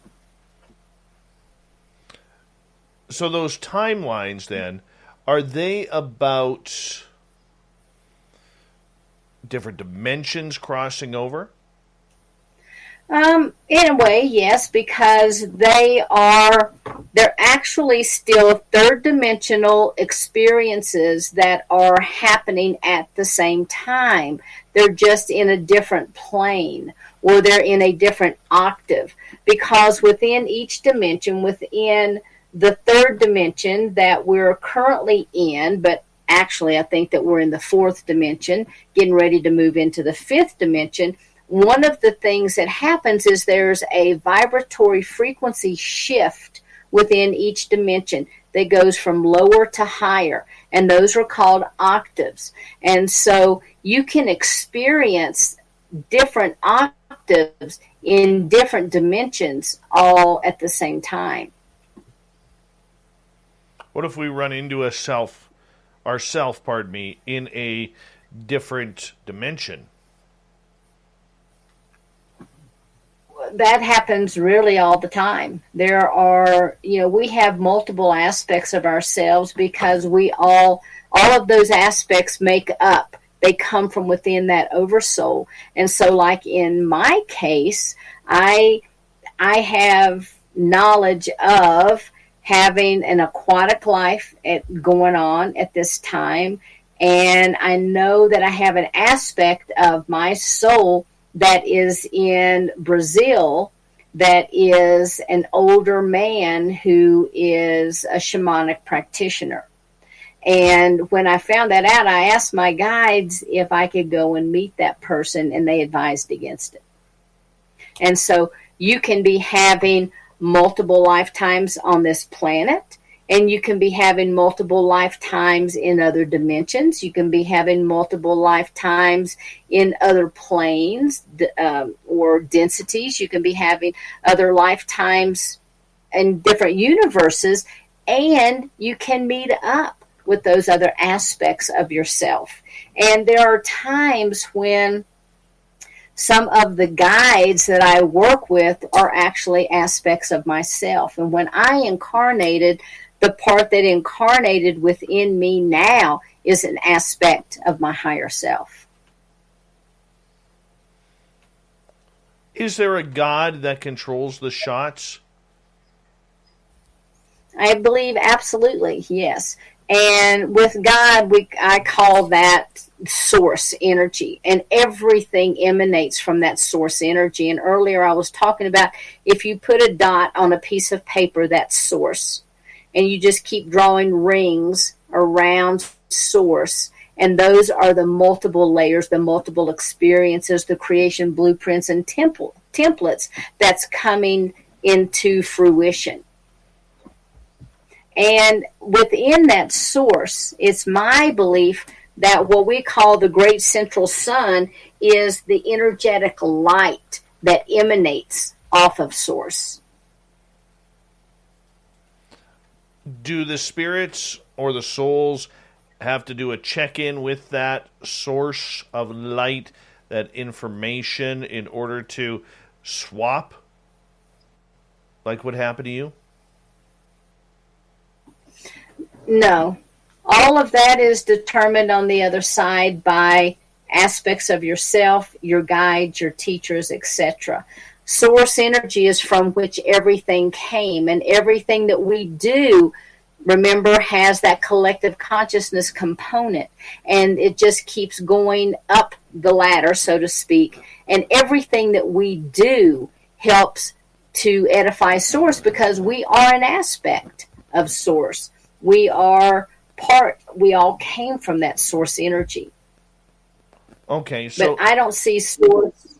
Go ahead. I don't see source as sitting up there with a pen and piece of paper saying you can do this and you can't do that.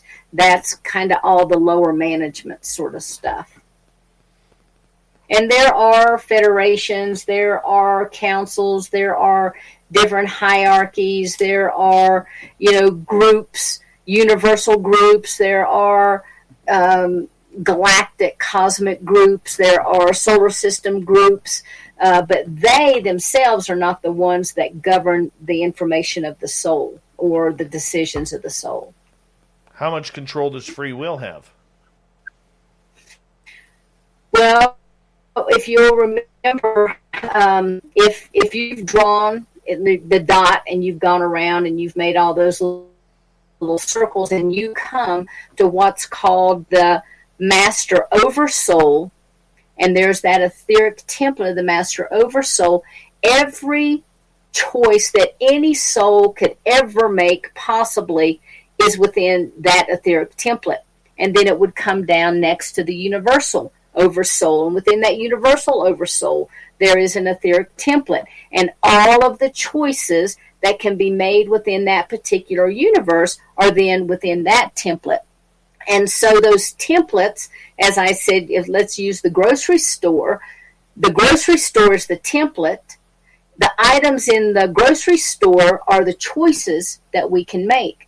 So we do have control over what we choose, but all the choices are already there for us.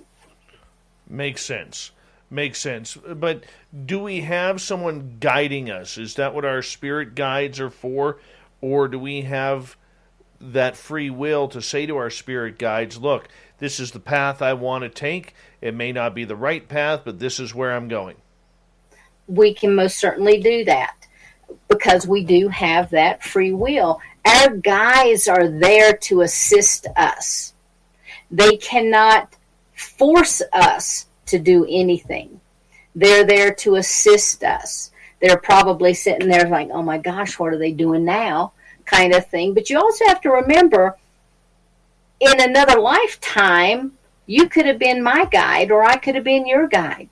Because guides are still entity, they're still aspects of a higher self or of the Shantias Khan Oversoul that are still growing and evolving. And so all of us are constantly growing, constantly evolving. And one of the things, it's just kind of like shifting gears here, but I really want to make sure that I talk about this, is as we grow and evolve on the planet, one of the things, as I've mentioned, I wanted to do was to be a way shower. And I've done that in so many different ways, but I think for me, the biggest accomplishment, yes, writing the book was very important, but it also served as a catalyst for moving me somewhere else, and that was to be the founder of the Wish Alliance. And so if anyone out there is feeling a need for community, whether it is a spiritual nature, whether they are looking for their galactic family connections, maybe they want to have some type of a DNA soul imprinted blueprint provided to them, there are people that are listed on the wishalliance.org site that can help you, and that's all under the ambassador section. Wonderful. I'm going to get you to hold on right there as we have Sheila Seppi for another half an hour here on Spaced Out Radio to kick off hour number 3. Then we'll get to the SOR News Wire and the Thought of the Dave. Stay tuned. Spaced Out Radio continues right after this.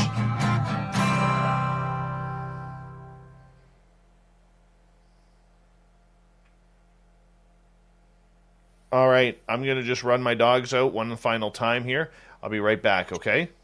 Absolutely. Okay, I'm just going to mute your mic, and here we go.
All right, I am back.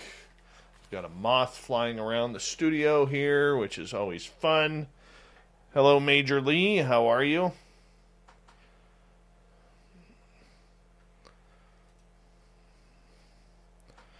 And I'm like, why don't I hear her? Because I got you on mute. That's why.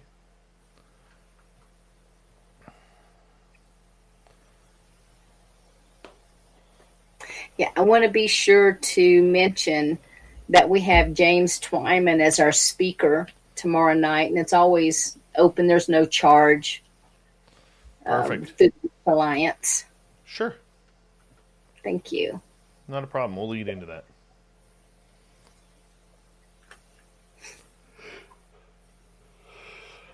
Excuse me. What time is it where you are? 11:04. I'm an hour behind you.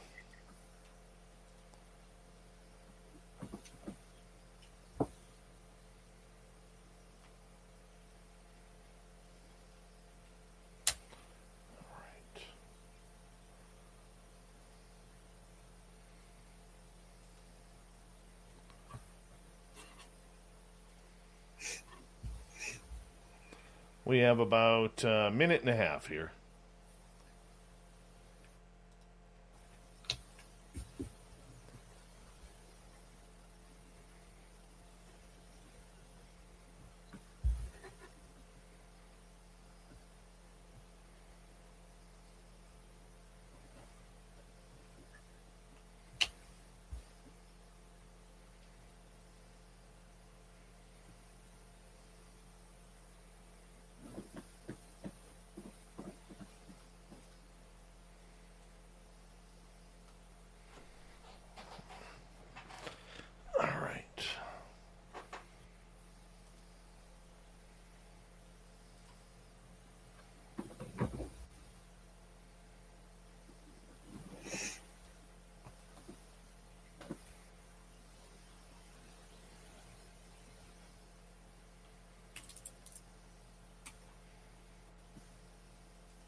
Thank you to Michael, Bobby, Fabster, and Vinny for the awesome super chats tonight. Really appreciate it. Thank you to everybody who's new to our subscriber list. We appreciate you. We're going to get going here in about 3 seconds. Stay tuned.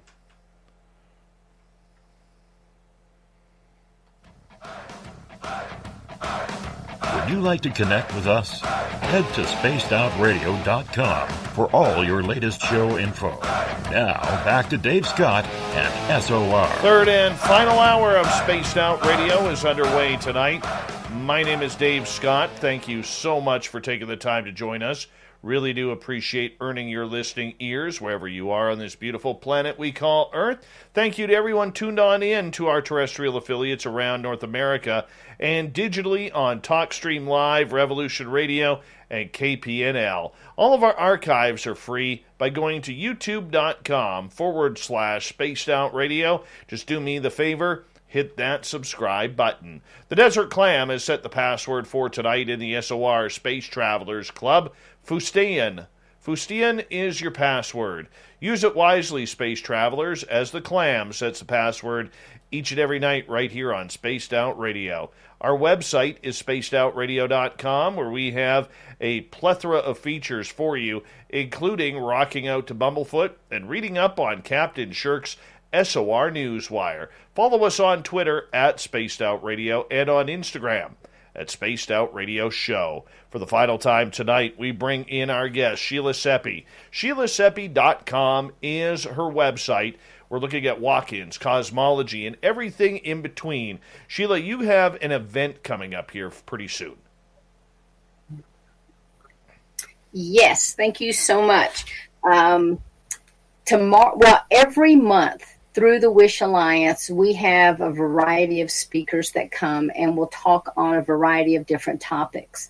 They're always open to anyone that would like to join us, and there is no charge.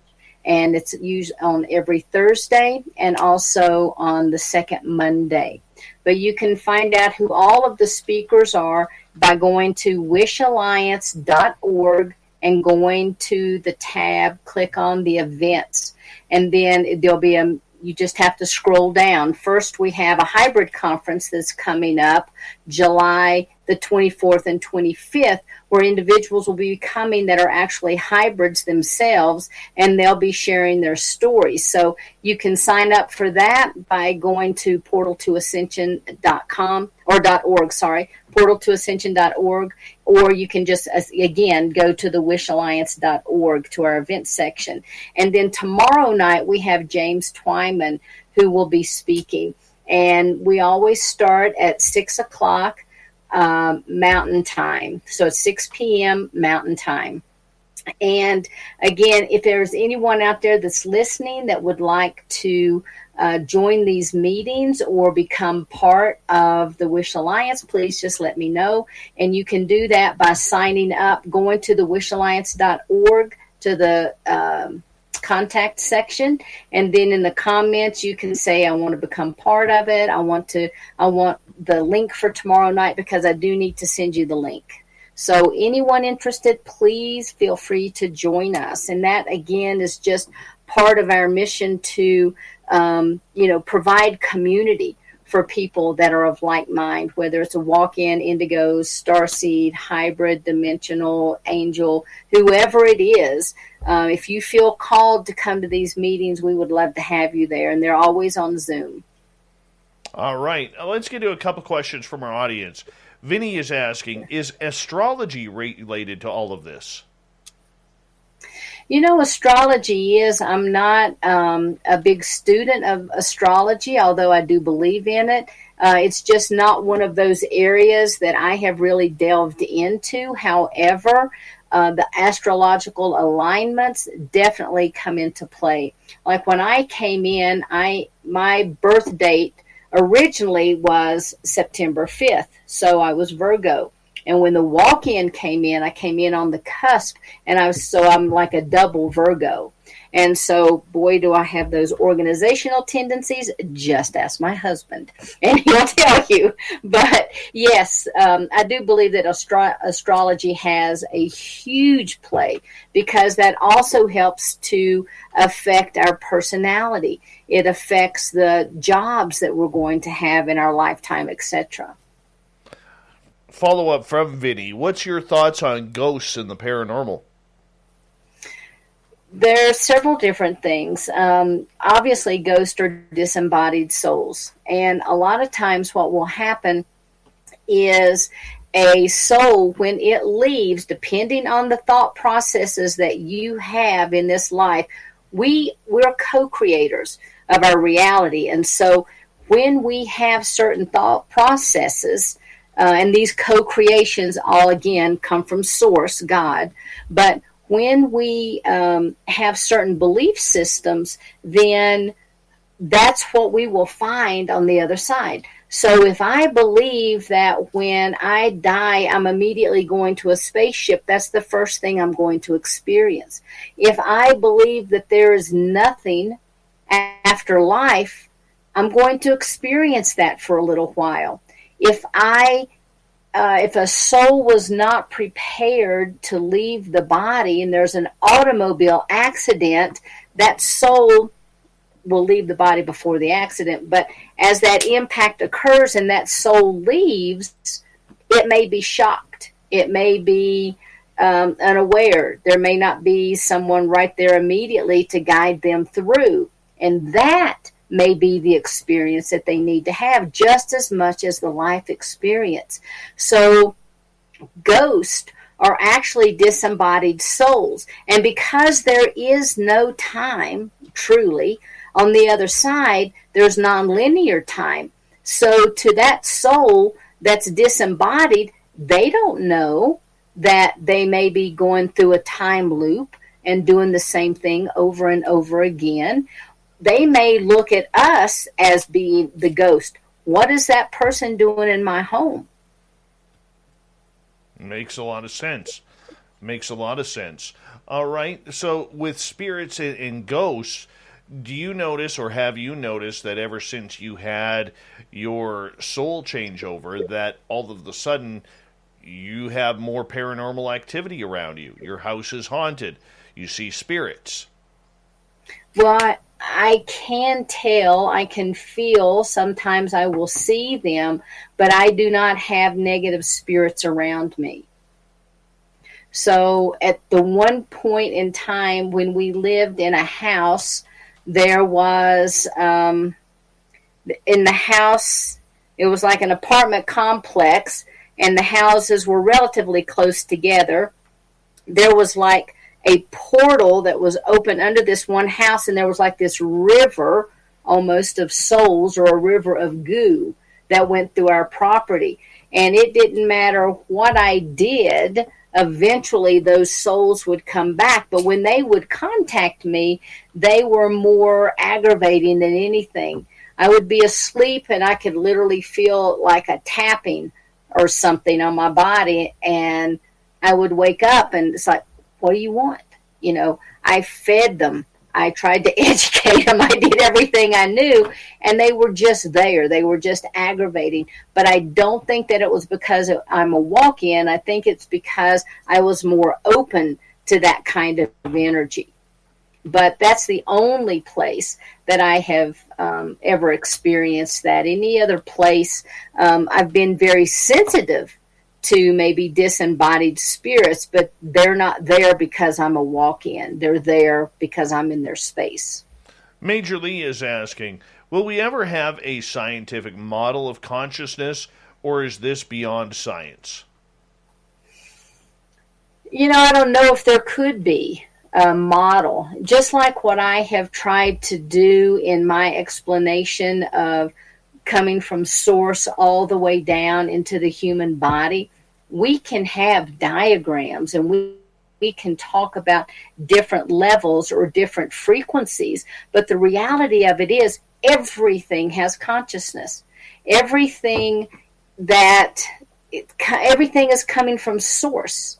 And so there will be various levels of consciousness, but those consciousnesses are found within the different dimensions or the subdimensions, or there's certain consciousness frequencies in like a density. And so we already are able to identify certain types of consciousness, but whether we will be successful in identifying and creating a true working model, I have no idea, and good luck to us. A follow-up from Major Lee. Do you ever take DNA samples from the hybrid speakers at your events? I have not taken DNA samples. I know that there are different researchers that are working with hybrids that are doing that right now. But I have not read any anything published on that. I know one of the speakers that we have coming to the hybrid conference was actually taken onto a ship when she was in utero of her mother, and her mother had agreed to the hybridization program and was injected with 7 different types of DNA from 7 different species. And so as this woman has been on this planet and grown, she's had to learn how to integrate all of those different energies into her physical body. And it's been quite a struggle for her. And I don't think anyone has ever studied her or taken her samples. I know that one of the things that my son and I do at Spirit Way Wellness, where I have my office, we do what's called the live and dried blood cell analysis. And there is within the live blood cells, you can actually see more crystalline forming in people who I would consider of a higher vibrational frequency. And they're different than the uric crystals, the uric acid crystals that would be in there. And one of the walk-ins that I actually interviewed in the book, Endon, had his blood done by a friend of his, and some of those structures, when they blew them up, were actually in the shape of dolphins, in the shape of whales. And so I believe that our blood can really be a huge indicator. So now what that all means, I don't know. But I do know that people's blood is changing. I know that people's blood looks differently if they're of a higher vibrational frequency.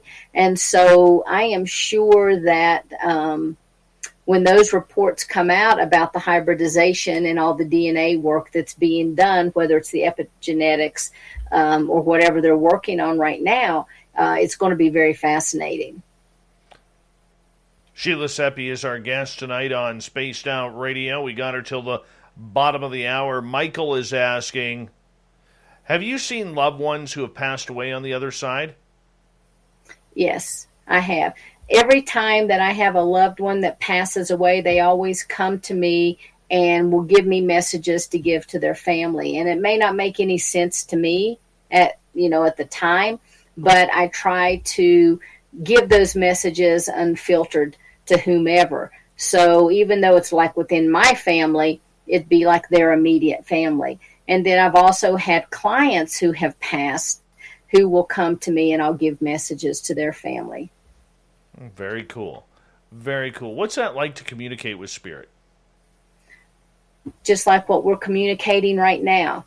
It's I have a very good relationship with World of Spirit, the guides that I work with, and they provide the information. And I can think of one client that I had that I was very close to when they passed. I was just driving down the car, and all of a sudden he just appeared right there in the car, just as if he were still in human form.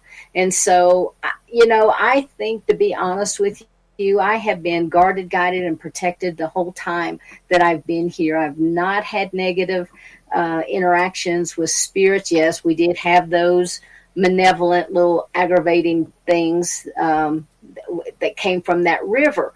But as far as, any type of horrific experience, I've not had that. I've not experienced that here. I've been very blessed.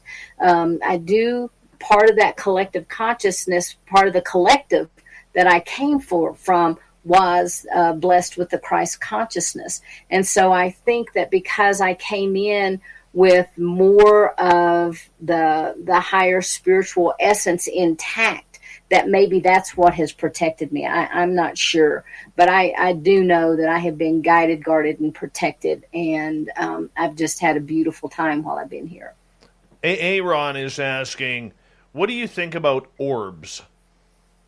I believe that orbs are the carriers for spirits, just like our physical bodies are carriers for our spirit. When we're disembodied, the orbs are the carriers of spirits. Do you think it's not just dust particles that we're seeing? Some of them could be, but not all of them.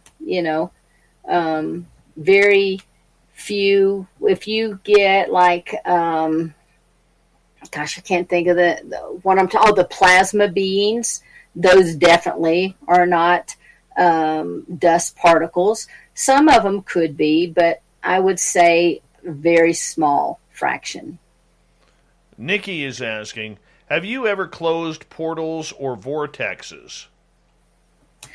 I have, just because sometimes it's too much energy that's coming into a space. I believe that, the vortexes are created along particular ley lines, and I use different energy tools in my house that's going to keep different kinds of energies. Our home has 0 point energy, and we use tools from the 9010, and you can find out about those on our website too, but on the Spirit Way Wellness site. But when you operate within 0 point energy, there's no other frequencies that are allowed here. And so when I close a portal, what I'm doing is then pulling in that 0 point energy, because it's all around us. It's a no frequency, but you have to pull that in, clear the frequencies, and then the portals will begin to close. How do you clear the frequencies? How do I clear the frequencies? It's more of a thought process. It's the intention, because everything we do is based on intention. And so if I go into an area, if I use a pendulum and it's just going like crazy, or if I'm using divining rods or whatever the mechanism is, or if I'm just walking in an area and I feel static electricity, and then I'm setting the intention that I'm closing that, then in my mind, when I close my eyes, I'm actually seeing different various layers of things. And so for me, it's kind of like just taking a big eraser and energetically clearing them. Sometimes I will use crystals. Sometimes I will set up a grid, but always it's with intention. B. Hoff has a question.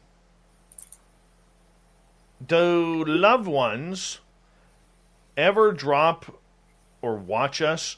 Do they have manners to give privacy during activities? Well, the privacy issue is not an issue on the other side. It just is what it is. They could care less about things like that. But yes, they are around us. Sometimes they'll check in on us. You have to remember, when we're on the other side, we're just like we are here. Okay? But we don't look at things through the human eyes. We're in a different frequency level, and we are different. We're higher frequency, and we have higher thought processes. And so it's more of an observation than a judgment, because there is no judgment on the other side. Everything just is. We have 4 minutes to go here tonight with our guest, Sheila Seppi. Let's get to Lone Wanderer's question. Sometimes when I lay down and close my eyes, I see flashes of purple orbs. What does this mean? That's probably your spirit guides trying to get in touch with you, because remember, the orbs are carriers of spirit, and purple is a very high frequency color. And so just ask them what they want. Is it that simple, though? What if you don't It's that simple. But what if you don't we get the make answer? everything hard. We make everything hard. You know, a lot of times we have so many expectations attached to things that we're not open for the allowance of things to occur. And we block our own selves. We're our own worst enemies. But if we can just get out of the way, everything is so easy. It's very easy. We just make it hard. What are we allowed to ask and not allowed to ask? Of your guides, world of spirit? Yeah. You can ask anything. I mean, it's no different than having a regular conversation. You have to develop a relationship with your guides first, but they will answer everything. You may have angels, you may have your galactic family members, or what some people call extraterrestrials. Our guides will come in different forms. They may show themselves to us in a form that we would find very pleasing, or something that would make us feel comfortable. But all you have to do is develop a relationship and talk to them. 2 quick questions here before we let you go. And this one comes from Lone Wanderer. How can I let spirits know I'm okay to let them back in? I tried, but they are not listening. I guess she's referring, if you're referring to your spirit guides, all you have to do is just let them know. Keep talking to them. And maybe part of a lesson that they're helping you to learn is, what is it like not to have that immediate access or that immediate gratification? So just keep talking to them. They're there. They don't leave you. Just keep talking. Final question from our audience tonight, as we got about 90 seconds, comes from James. How do you see yourself physically on the other side? Me personally, I am more or less a just twinkling essence of light, sound, and frequency. And if I want to think I'm going to raise my arm, I will have the sensation of raising my arm. Obviously, where I came from, the collective, I didn't have an arm, but I know what it's like to be the arm. I know what it's like to be the bone inside the arm. I know what it's like to be the skin on top of the bone. That is the arm. I know what it's like to be the fingers. I know what it's like to flex. I have all of that knowledge, but I don't have the arm. Sheila, let everybody know where they can find your website and your book. Yes, thank you. You can go to SheilaSeppi.com, and I have information about the book there, Walk-Ins, Cosmology of the Soul. You can find it on Amazon. It's also in e-format for Kindles, and it's also on Audible. And then please, please, please visit wishalliance.org, sign up, become part of our community, attend our meetings, and we have what's called a family gathering once a month, our family reunion, and you can come in, meet like-minded people, share your stories. We'll talk about topics, but it's more of a free flow. But for the book, you can go to Amazon, Walk-Ins, Cosmology of the Soul, and it looks like this. Excellent. Thank you so much. Sheila Seppi, thank you so much for appearing on Spaced Out Radio. Really appreciate your time. Coming up next, we have the SOR Newswire. We have the Thought of the Dave. Stay tuned. Spaced Out Radio continues right after this.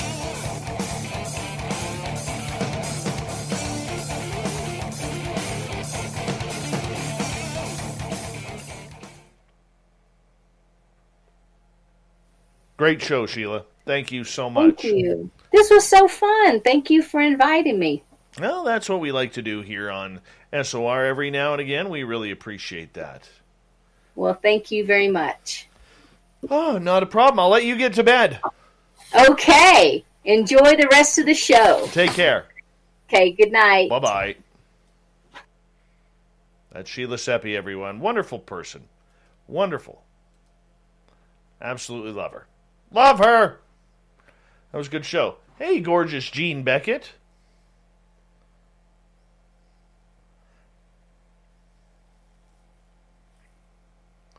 I got to admit, I am so not into this show tonight. Nothing to do with Sheila. It's just the loss of Grandma Rose. It hit me. Hit me hard.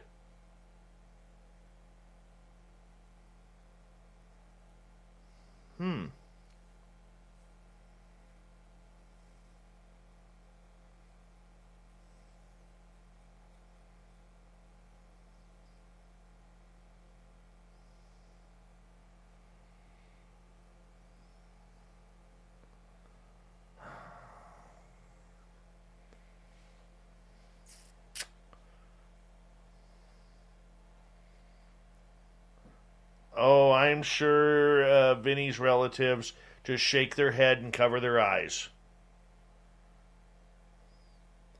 I believe you, Brother Eugene.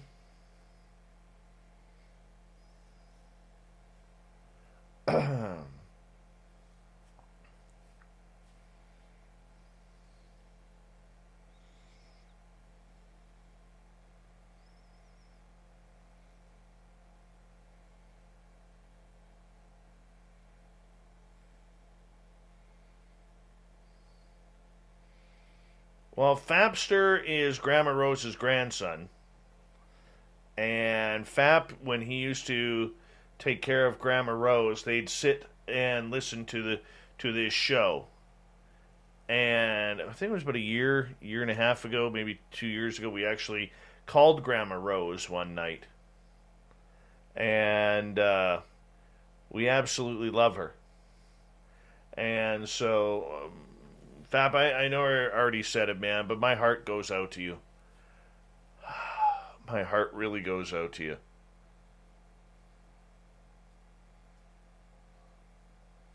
Yeah, Grandma Rose had a crush on me. She was supposed to be my date for the Vegas party. Damn it, Grandma Rose! Ruining a good party in Vegas. Well, Lone Wanderer, you are more than welcome to hang out anytime you want and kind of learn the backstory of everything that kind of goes on here. We do some strange stuff. We have some traditions. We have a lot of fun. Oh.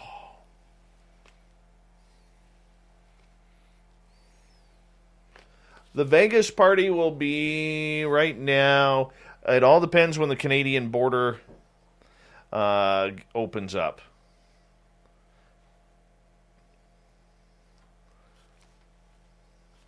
Once the Canadian border opens up, we'll set a date for it.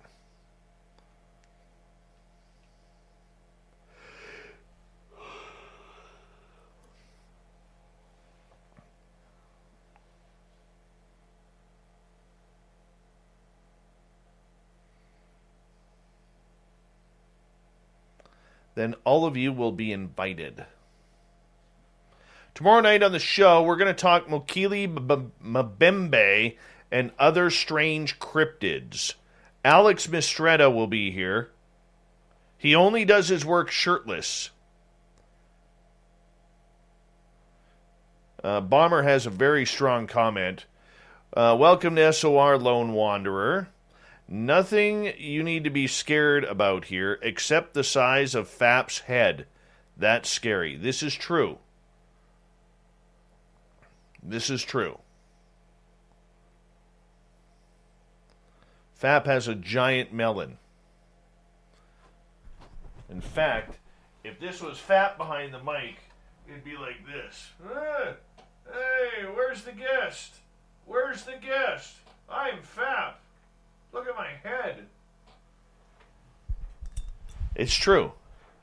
Totally true. Thank you to Lone Wanderer, Chloe, Michael, Bobby, Fapster, and Vinny for the super chats. We really do appreciate it. And we're going to get going with the news here in about 15 seconds.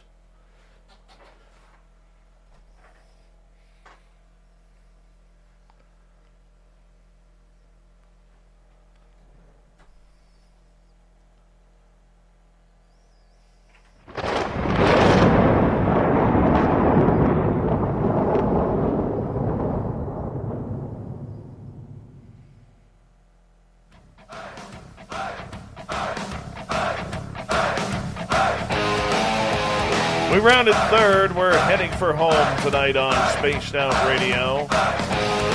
My name is Dave Scott. Thank you so much for listening to us tonight. We really do appreciate it. We want to remind you that if you've missed most of this show or others, check out our free archives by going to youtube.com/Spaced Out Radio.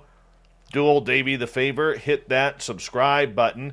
Our website is spacedoutradio.com, where we have a plethora of features for you, including rocking out to Bumblefoot and reading up on Captain Shirk's SOR Newswire. Follow us on Twitter at Spaced Out Radio and on Instagram at Spaced Out Radio Show. Speaking of the news,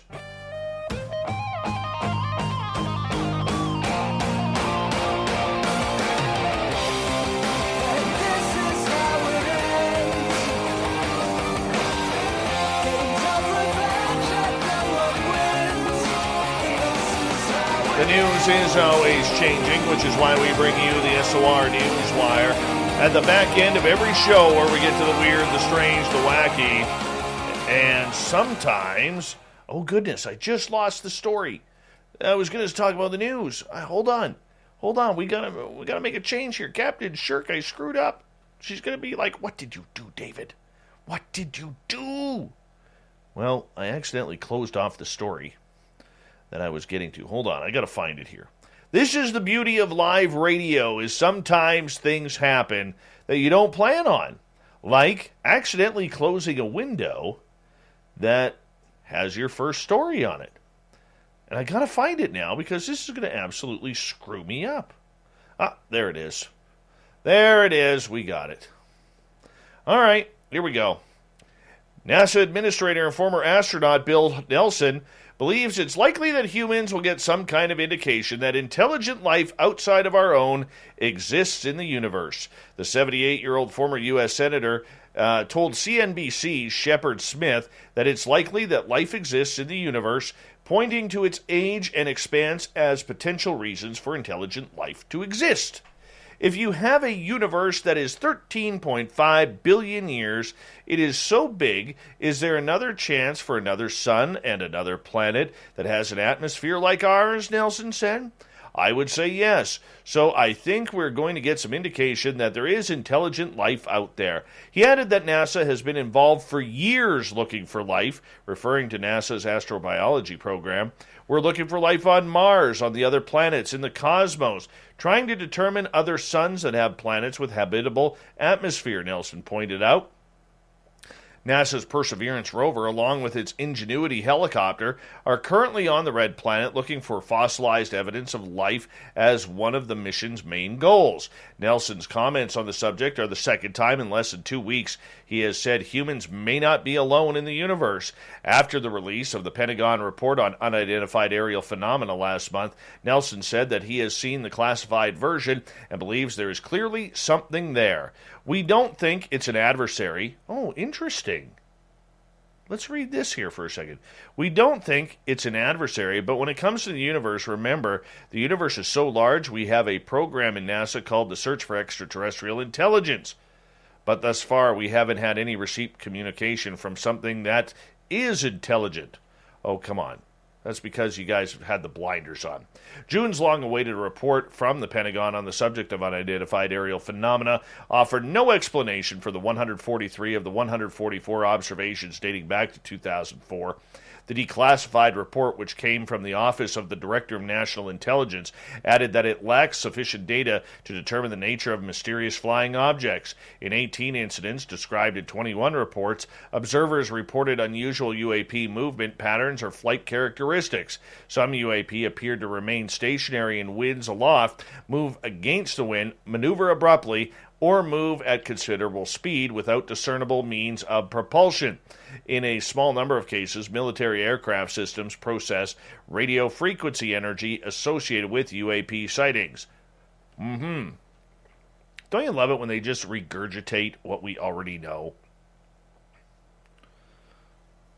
Like, why not focus on the fact that Nelson just is quoted as saying, we don't think it's an adversary.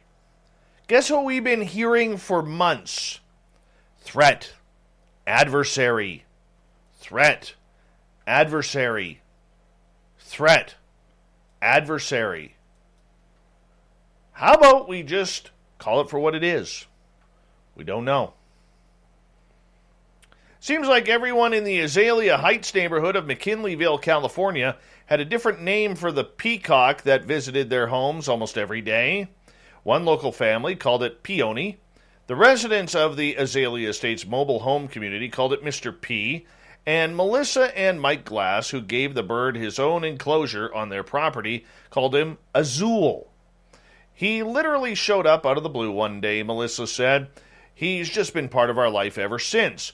Or he was part of their lives, because whatever he was called, Peony, Mr. P, or Azul, he'll have to be referred to in the past tense. Last week, an elderly Azalea Estates resident found the peacock in her yard, dead from a gunshot wound to its brightly feathered chest.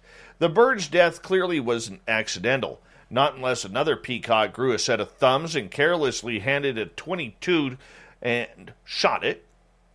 But it was also telegraphed by a threatening-sounding Craigslist ad from a local man who offered a financial payout to anyone who could help him eliminate this bird.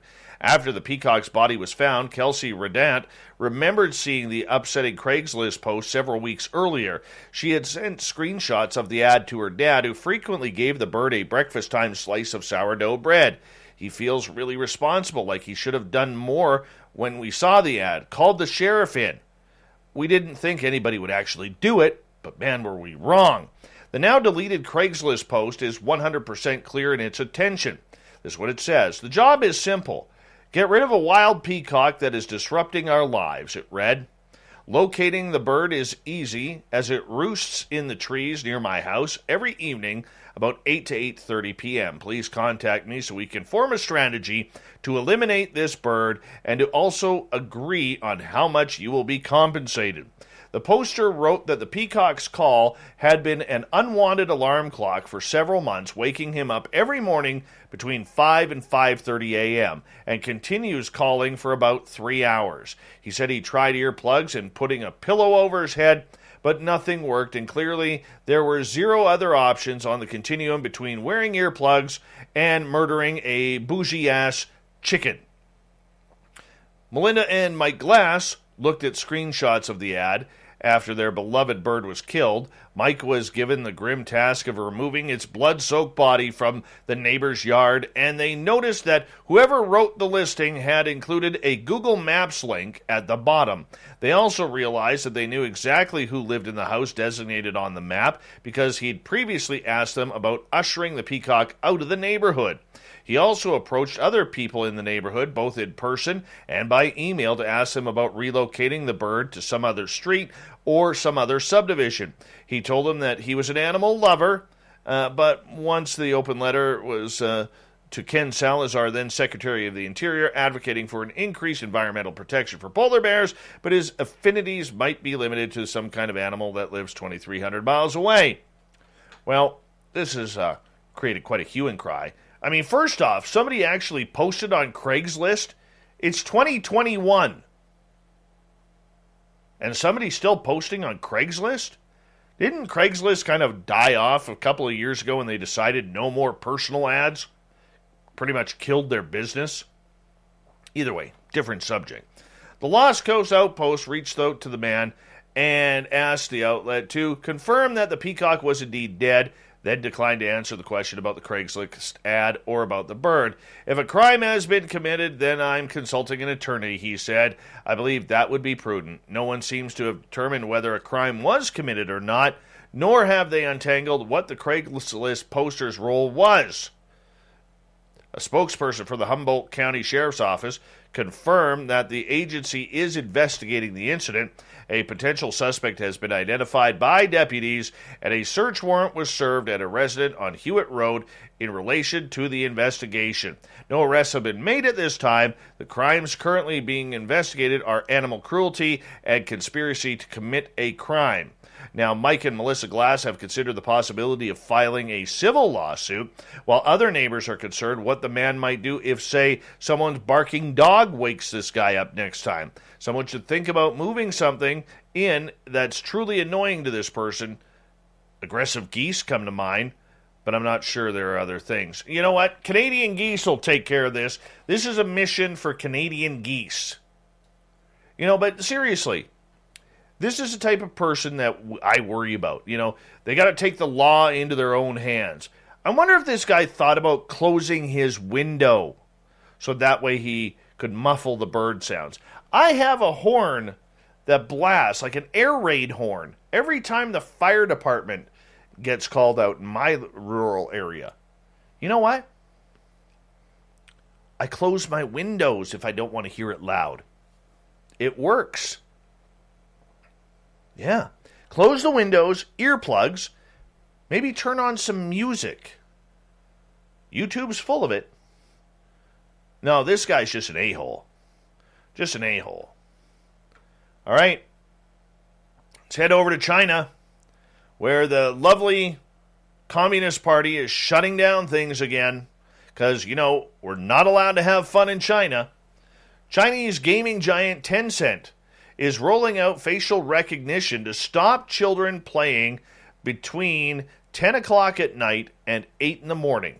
The Midnight Patrol technology will stop tricks circumventing the government curfew introduced in 2019 with a cap on what young gamers could spend on in-game transactions, it said. The ban requires gamers to register with their official IDs linked to a national database, but children have reportedly been using adults' IDs instead of their own.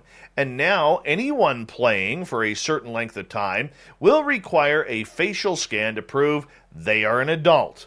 Tencent started testing the system in 2018, but it will now cover more than 60 games from the world's biggest gaming company. It announced the expansion on China's QQ messaging service, calling it 0 Hours Cruising, while the Chinese news site Sixth Tone translated as Midnight Patrol. Many of Tencent's top titles, such as Honor of Kings and Game for Peace, are for phones. Mobile gaming is far more popular in China than in the West. Facial recognition is easier to implement using a cell phone camera than on a computer game or console. And age checks using cameras are already being suggested to verify users' age for online sales of adult products.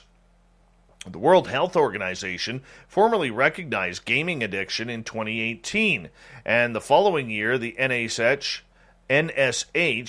adopted treatment plans for what is seen as a rare disorder affecting only a small proportion of the hardcore gamers. But in China, video games have often been accused of having a negative impact on young people, including nearsightedness in children.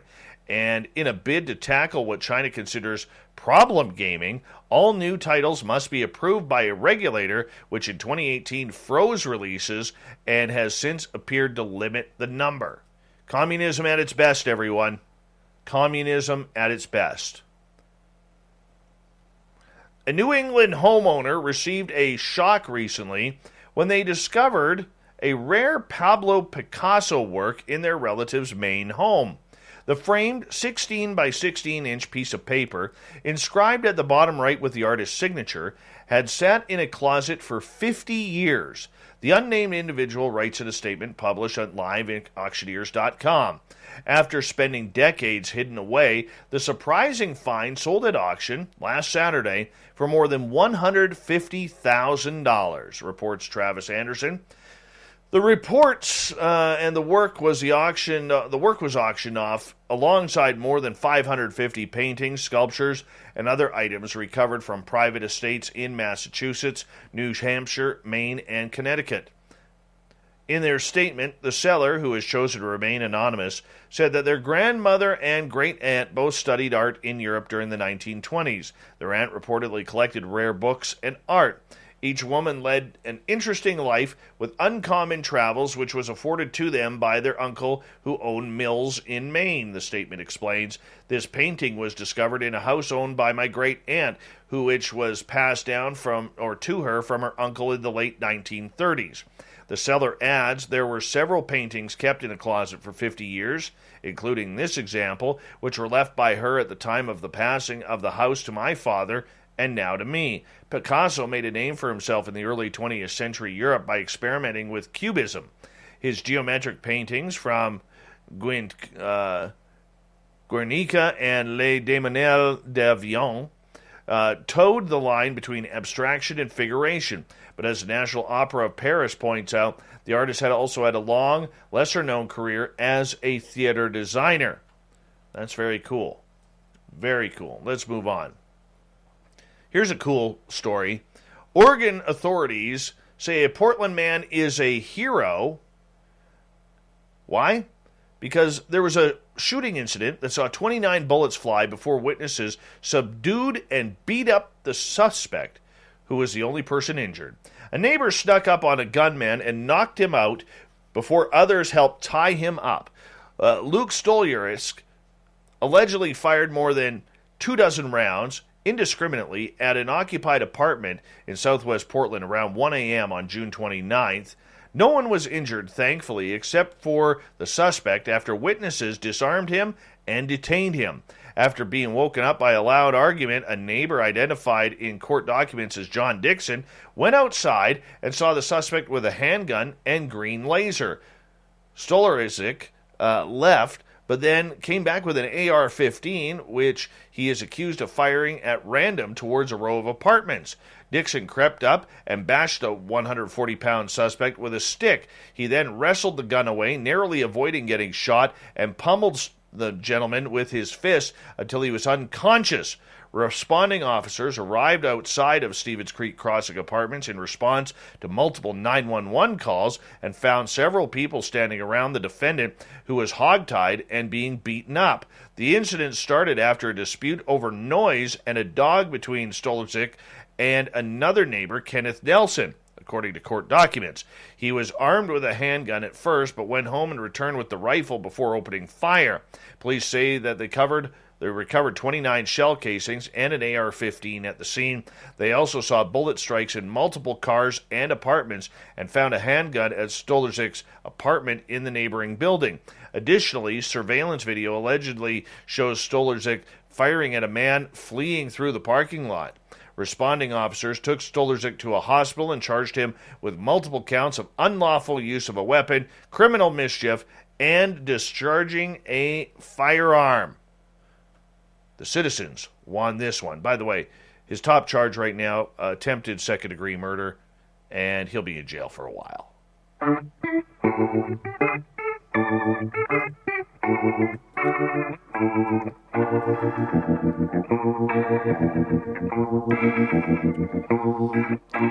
Thought of the Day happens every night at this time, where we ask a question on our Facebook and Twitter pages, then read your responses on the air, because we love the audience participation around here. Today's Thought of the Day is as follows. Why is Close Encounters of the Third Kind still the best E.T. contact movie out there? Start off with Ozzy, Ozzy, Sister, Sister. It had a huge impact on my young mind. It was so desperately beautiful that I wanted it to be true. I still shape my mashed potatoes into a mountain sometimes. Brian, because it was disclosure. Grabbing.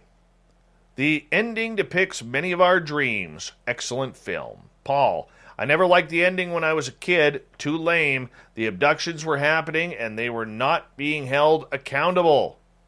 D, I've always loved this movie, but one time I was watching it with a friend, and at the end he shouted, he just left his wife and kids. Still love it, but now I think about that every time I watch it. I've thought about that too. But she left him. Terry Garr and the children left Richard Dreyfuss. Remember, she says, "I'm going to my mom's house." So he was like, "Screw it, I'm out of here. I'm leaving the planet. You want a divorce?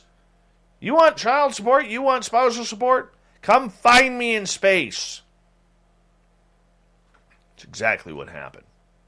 Olaf, because humans at the end acted like humans. In real life, the military would probably shoot at them and use bombs and stuff. ET UFO, because it plays into the UEA in uninformed Earthlings. Oh, this is Mr. Acronym guy. They view extraterrestrials as going to be benevolent. Tell them ET is malevolent, and they will run back to the ET movie like a comforter and pacifier. Spookles the cat. Lies, Dave. The best is the cat from outer space, and you know it. Brennan. Nothing else even comes close. Leuna. Saw it for the first time when I was 9, and it blew my mind. Still the one movie that resonates with me as an adult. Greg. Because Steven Spielberg knows what's up and had some legit source intel, as he showed again in the de facto CE4K sequel miniseries, Taken. Mike. APRO and other civilian groups had, by then, compelled many cases as well. Let's go UFO believers, because Jacques Vallée was in it. Fred. But J. Allen Hynek was in the film right at the end. Spoiler alert. My number 2 favorite film, Contact, is number 1. Death, because some art is better than other art. Strafe, because it was a happy ending and no PTSD connotation. Music and Truth, depends on how you look at it. Spielberg has made much out of the fact that there's a tragedy there too. Roy's family, he may have been right, but his obsession cost him his family. That's very true. Thank you to everybody participating in the Thought of the Dave. We will do it all again tomorrow night, so make sure you tune in. I'll ask a question tomorrow morning on Facebook and on Twitter if you want to play along. And thank you to Captain Shirk for a wonderful SOR news wire, and to Sheila Seppi for hanging on out, talking walk-ins and cosmology. We got Mr. Ron Bumblefoot Thal rocking in the background with Little Brother is Watching. Bumblefoot is the official music of Spaced Out Radio, rocking us in and out of every single show. Get your horns up for the guitar god himself. Special thanks to everybody listening in at home, at work, in your cars, wherever you may be.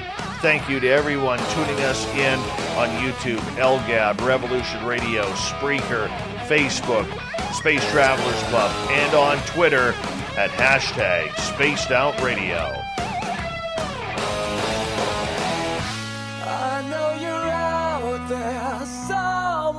Remember, this show is copyright by Spaced Out Radio and SOR Media Ventures Limited. Thank you so much for choosing to share your evening with us, because together, my friends, we're watching. We own the night. Mr. Bumblefoot, we need a favor. We need you to take us home.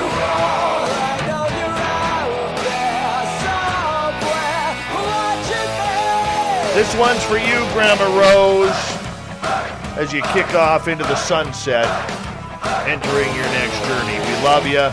Thank you for being one of our greatest listeners, our oldest listener. We're going to miss you.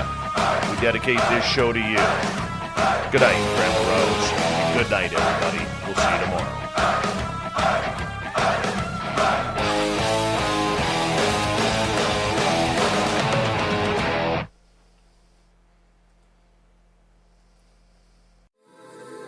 Looking for a way to make some quick cash? Well, making money with DoorDash is super easy, guys. I love riding my bike around the city, and now I get to do that while getting paid. With DoorDash, I get to pick my own hours and be my own boss. I get paid on my deliveries and keep 100% of my tips. Not to mention the sign-up process was so quick and easy. Guys, I'm telling you, just download the DoorDash driver app and see how easy it is to start earning cash today. Me, but also you. The Pharaoh fast forwards his favorite foreign film, Powder Donut. Okay, what's my line? The only line I see here on the script is get options based on your budget with the Name Your Price tool from Progressive. Oh man, that's a tongue twister, huh? I'm sorry, I'm gonna need a few more minutes. Bulbous Walrus, the Bulbous Walrus. The Name Your Price tool, only from Progressive. The owl ran afoul of the comatose coxswain. Progressive Casualty Insurance Company and affiliates. Price and coverage match limited by state law.